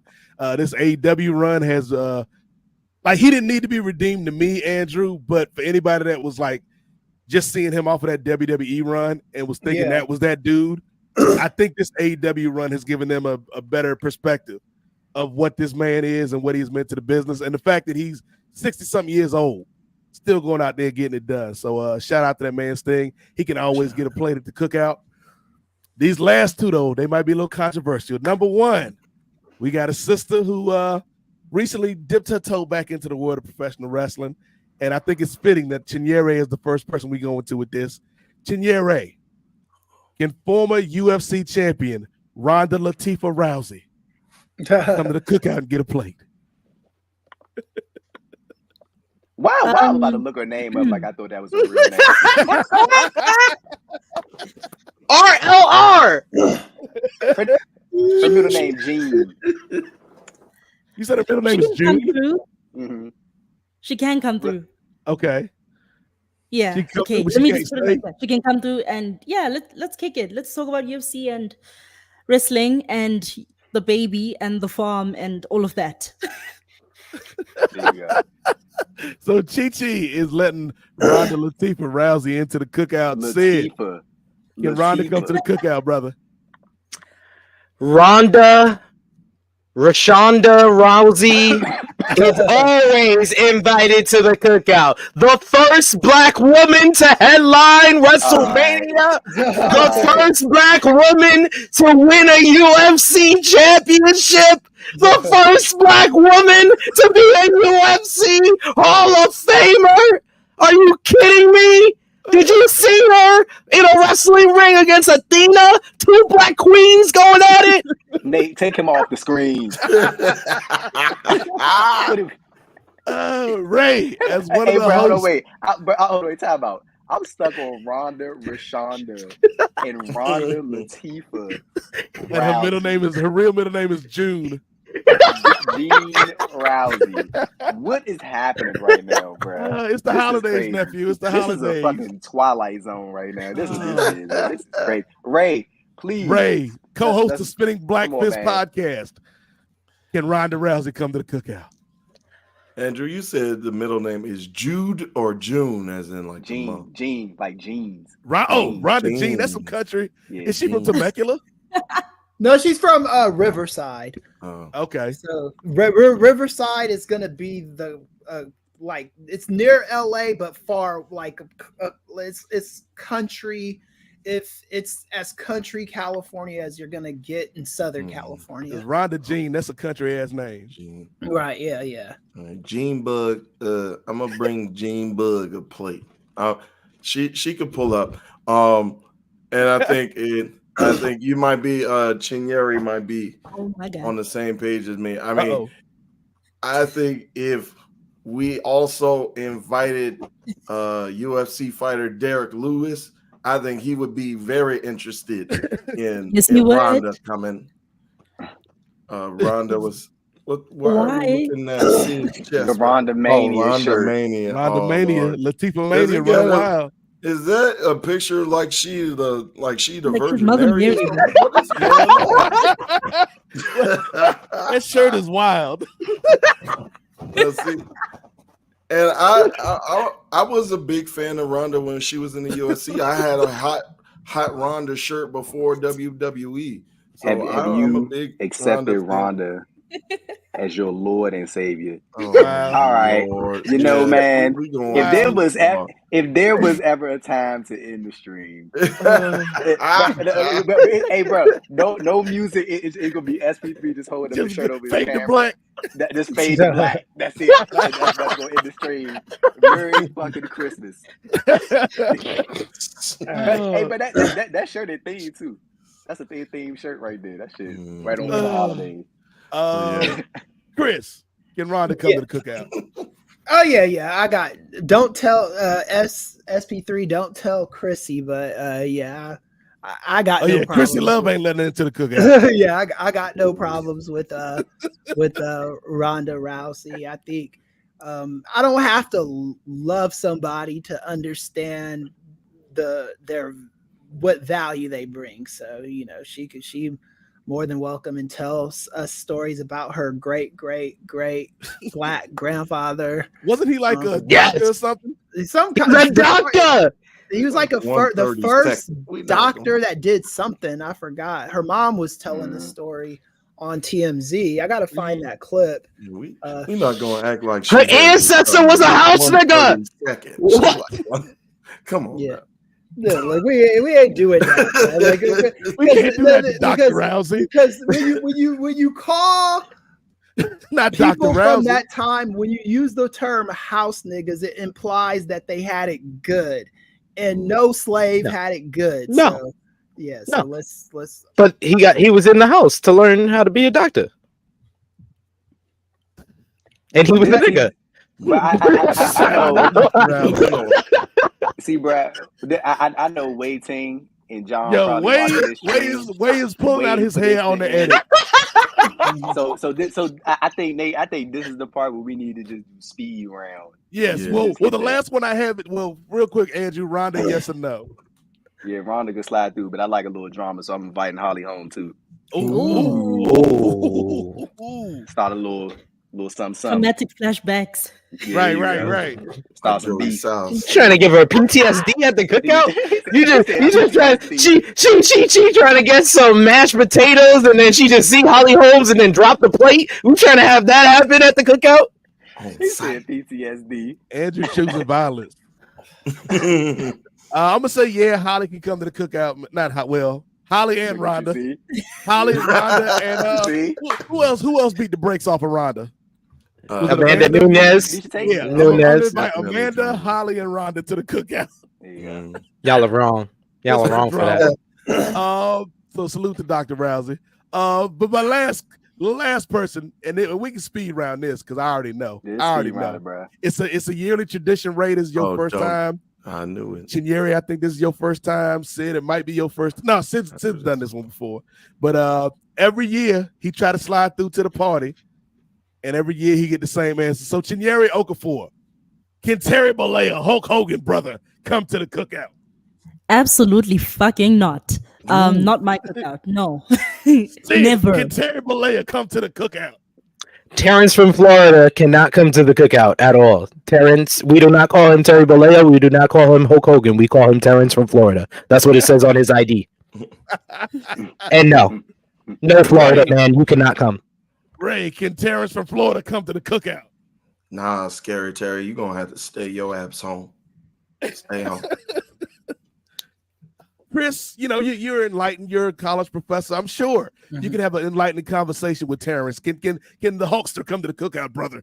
Nah, Terry's one of those dudes in wrestling. He's never gonna learn anything, and I got no time for that guy because he learns the wrong lessons. So that's why I got no time for Terry Bollea. Andrew, you know what time it is. I'm setting up the ball for you to knock it out of the park. Can Terry come to the cookout?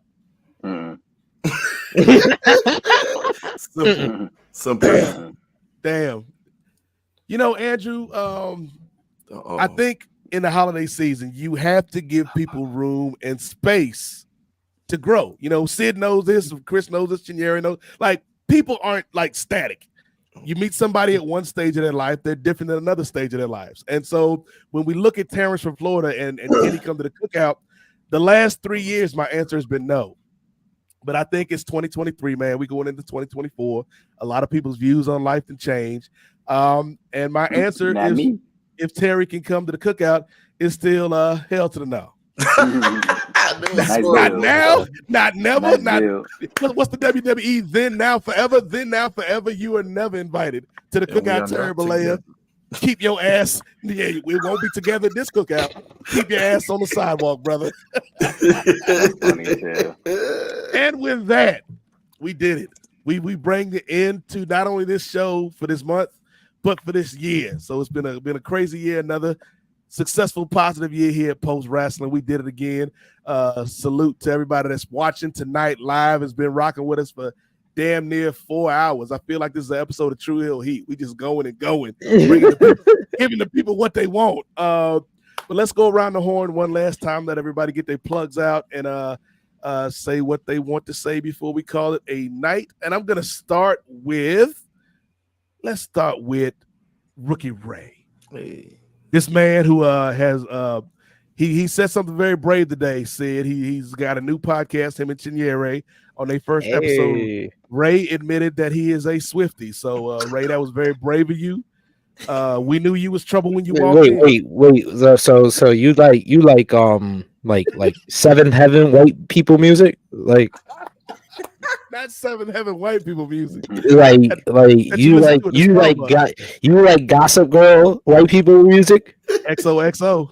XOXO. All the CW hits. Do you like music where you can dance like this to it? Hey. I am a Renaissance man. I am eclectic. I like all different kinds of music. I mean, I liked Britney Spears and Christina Aguilera when I was growing up, but I mean, that's not what I would call Seventh Heaven white people music, though. Like Taylor Swift is like, she prays to God, like she's a church girl. Like Seventh Heaven. wasn't Jessica Biel on Seventh Heaven? Yeah. Think so. Think that's how we discovered her. Where did Ray go? Did he get so embarrassed being a Swiftie? Damn. I thought he was going to get his Taylor Swift shirt to hold up. His Lord and Savior Taylor Swift. See, I like how Nate is kind of spinning it on me now. See, he's be your own people sometimes, Ray. Flipping it on me because it was me who was kind of. I wasn't attacking him. I was just bringing knowledge because I did have a clip earlier this week where our NWA guys did correctly predict in September that the Muffin Man would be returning to WWE. But there was slightly before that, or at the beginning of that clip, there was a lyric that was uttered by our own Godfather that was from a Taylor Swift song. So now he's trying to spin it on me, but it's okay. I don't know why you trying to be so mean, Nate, but it's okay. It's okay. Close your eyes. Close your eyes. The sun is going down. You'll be all right. No one can hurt you now.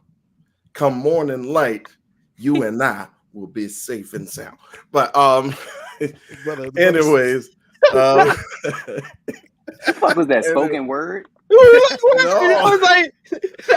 That was Deaf Poetry Jam. Deaf Poetry Jam, Taylor Swift version. What? I know, right? But anyway, in all seriousness, Ray, what you got to promote, man? Always good having you on the show. Let the people know about this Spinning Black Fist podcast, brother.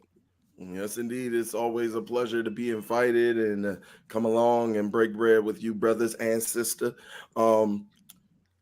Chinyere and I, Chichi and I are going into a new voyage. We set off in our maiden voyage for this new Spinning Black Fist podcast. It's going to be an Afrocentric view at the world of MMA, mixed martial arts, and also delving into other combat sports with boxing and with possibly Brazilian jiu-jitsu as well. And we'll throw a little bit of pro wrestling in there as well for all the postmarks as well. So we finished up our first episode of that will be coming out to you guys on Christmas. So while you guys have this preview with the NWA, you'll have this good old 4 hours, and then you'll have that post Christmas special. That'll be another 5-6 hours, and then me and Chinyere will just be the dessert on the back end once you get done with all that good entertainment.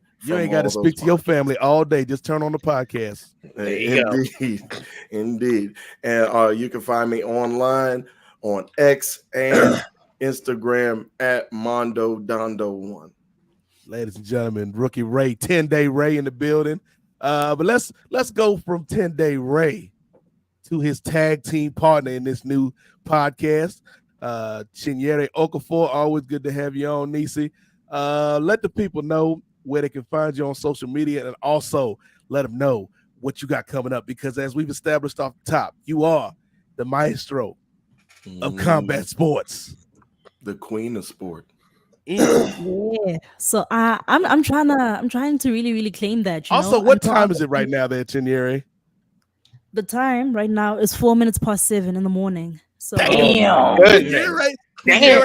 Well, let me hold on. Let me back this out real quick and talk to the postmarks, man, out there listening. Nah, man, let her wrap up, bro. She probably about to pass. I just want to say to the people, I just want to say on Chinyere's behalf, everybody's like, oh man, the show's too long. Oh, it's too late.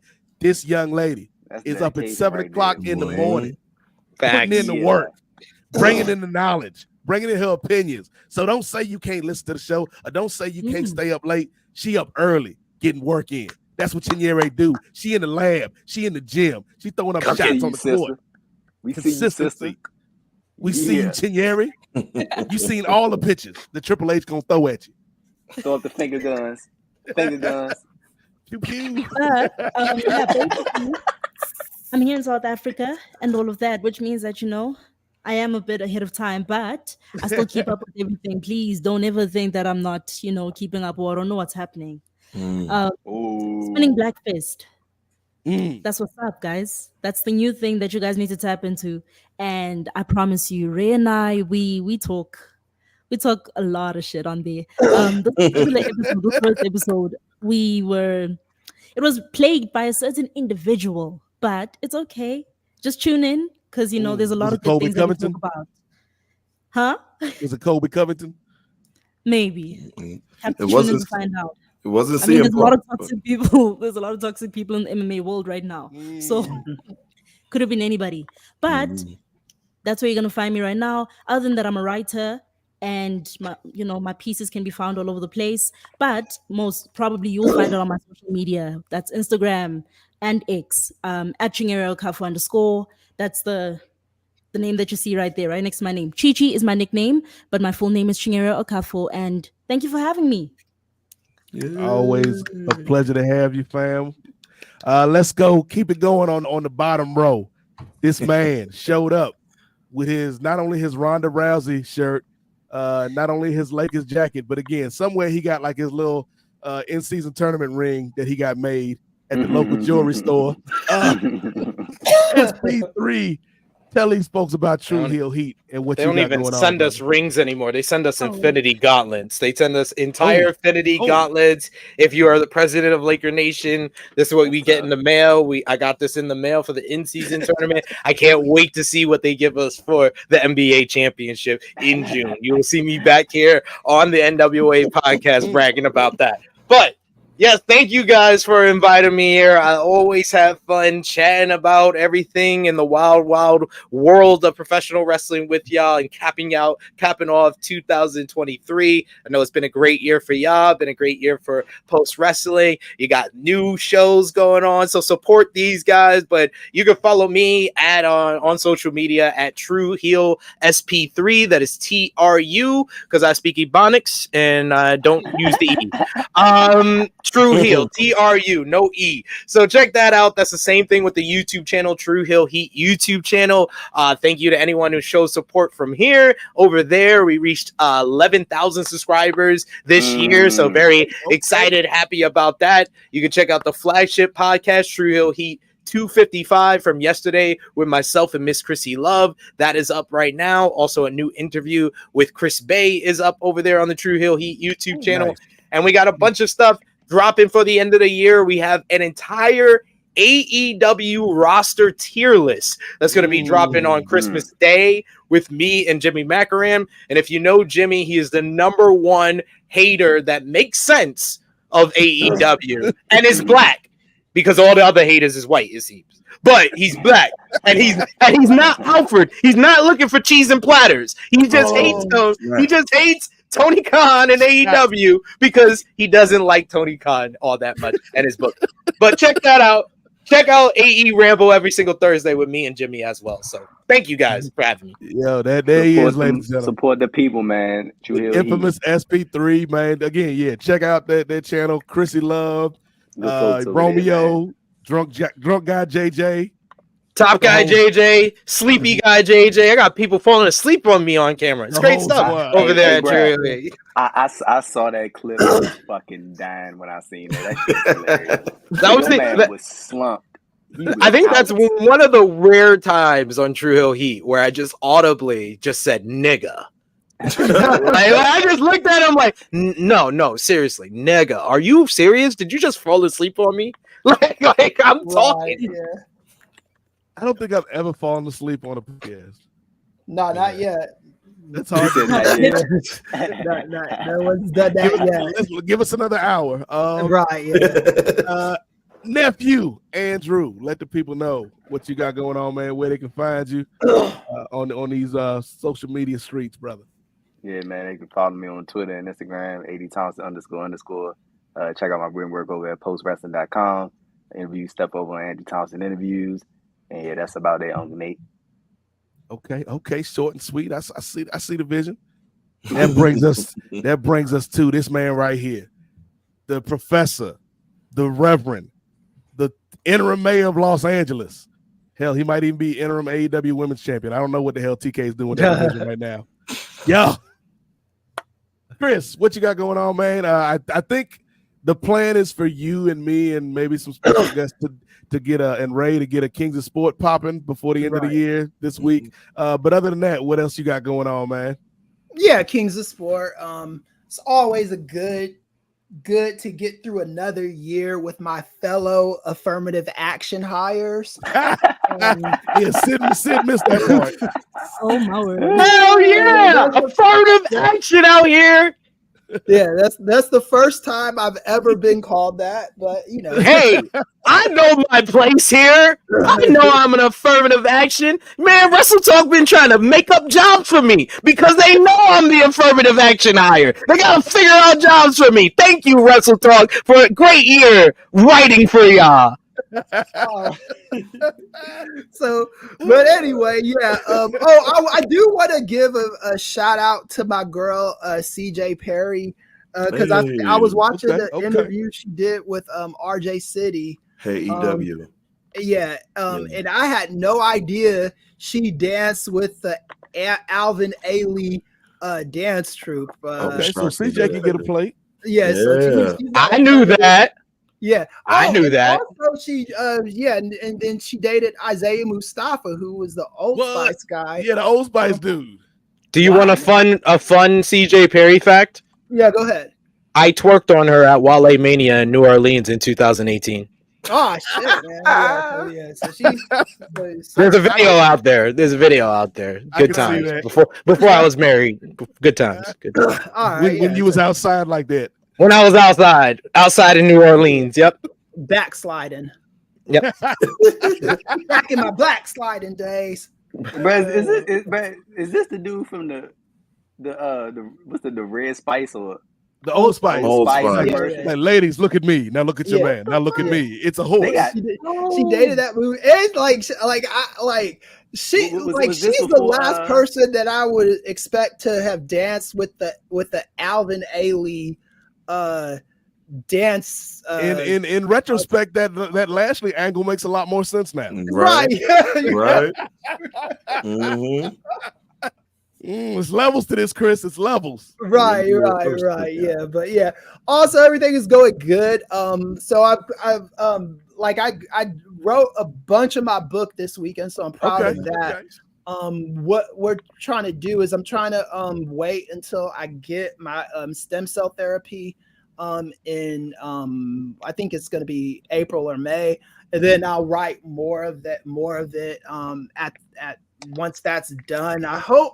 I really do want to see, because I know all y'all see, this is the sucky part about living on the West Coast is when pay-per-views are out here, no one wants to come out here, but I know everybody is going to be in Philly this year.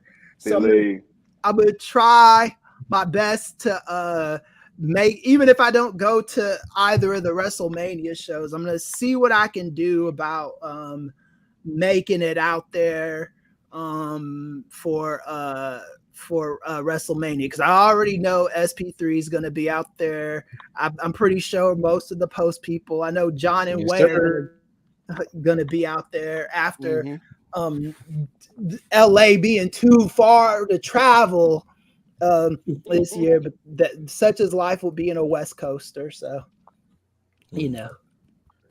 That's the good Dr. Chris Ely. And again, check out his latest work besides this on Post, where he was on Thurston and Pollock and Thurston.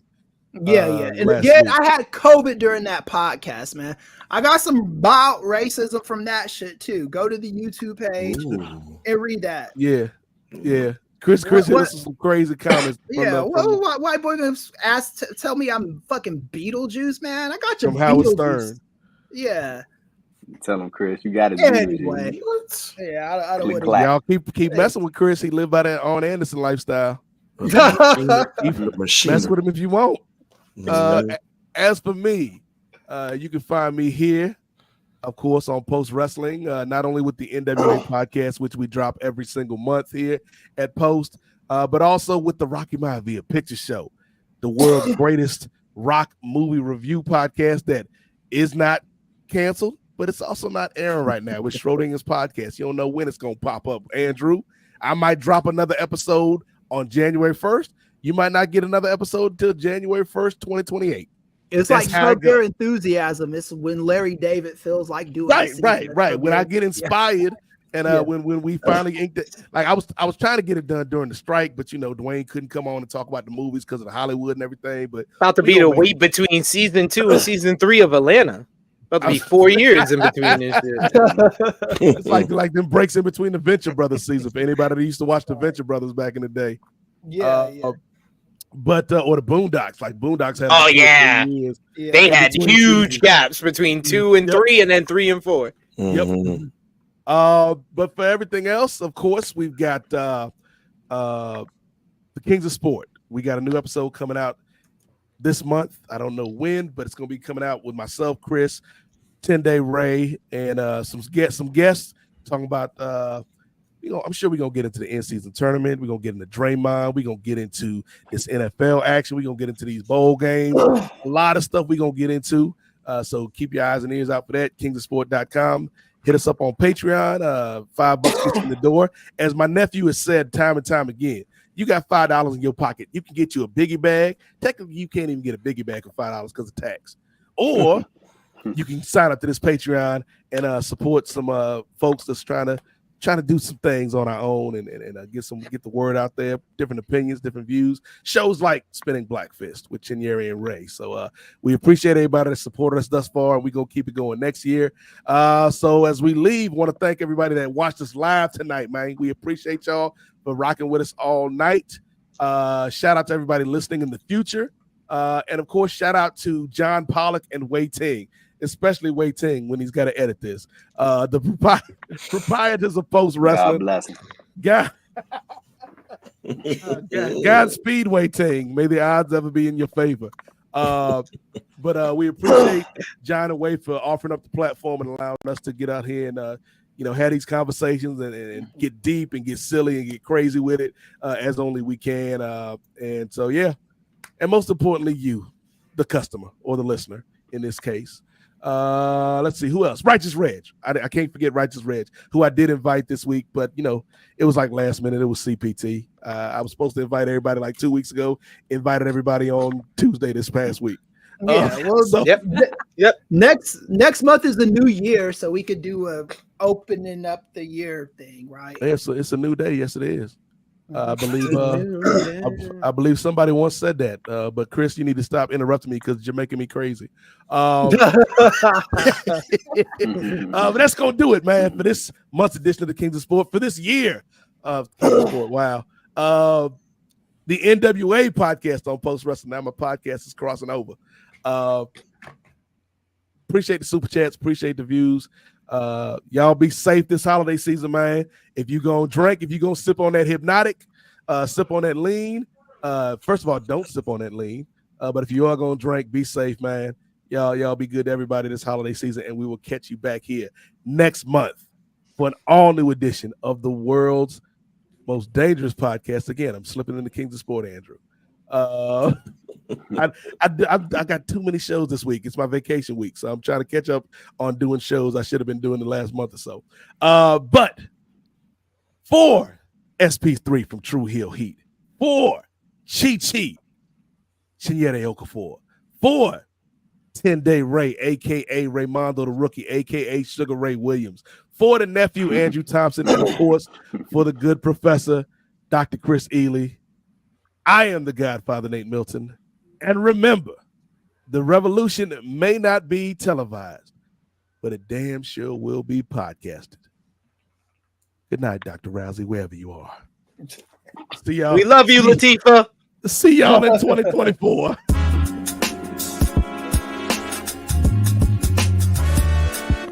Yo,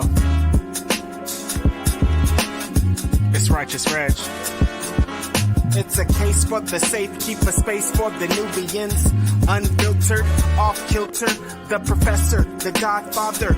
Post wrestling, the NWA, not keep guessing, The views and expressions, you know the rest. It's pod excellence, get the message. Advocates for Nubian wrestling, you're listening to the best again. Black wrestling in the ring we invested in.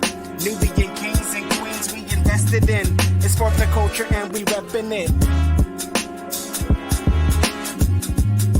It's for the culture and we reppin' it.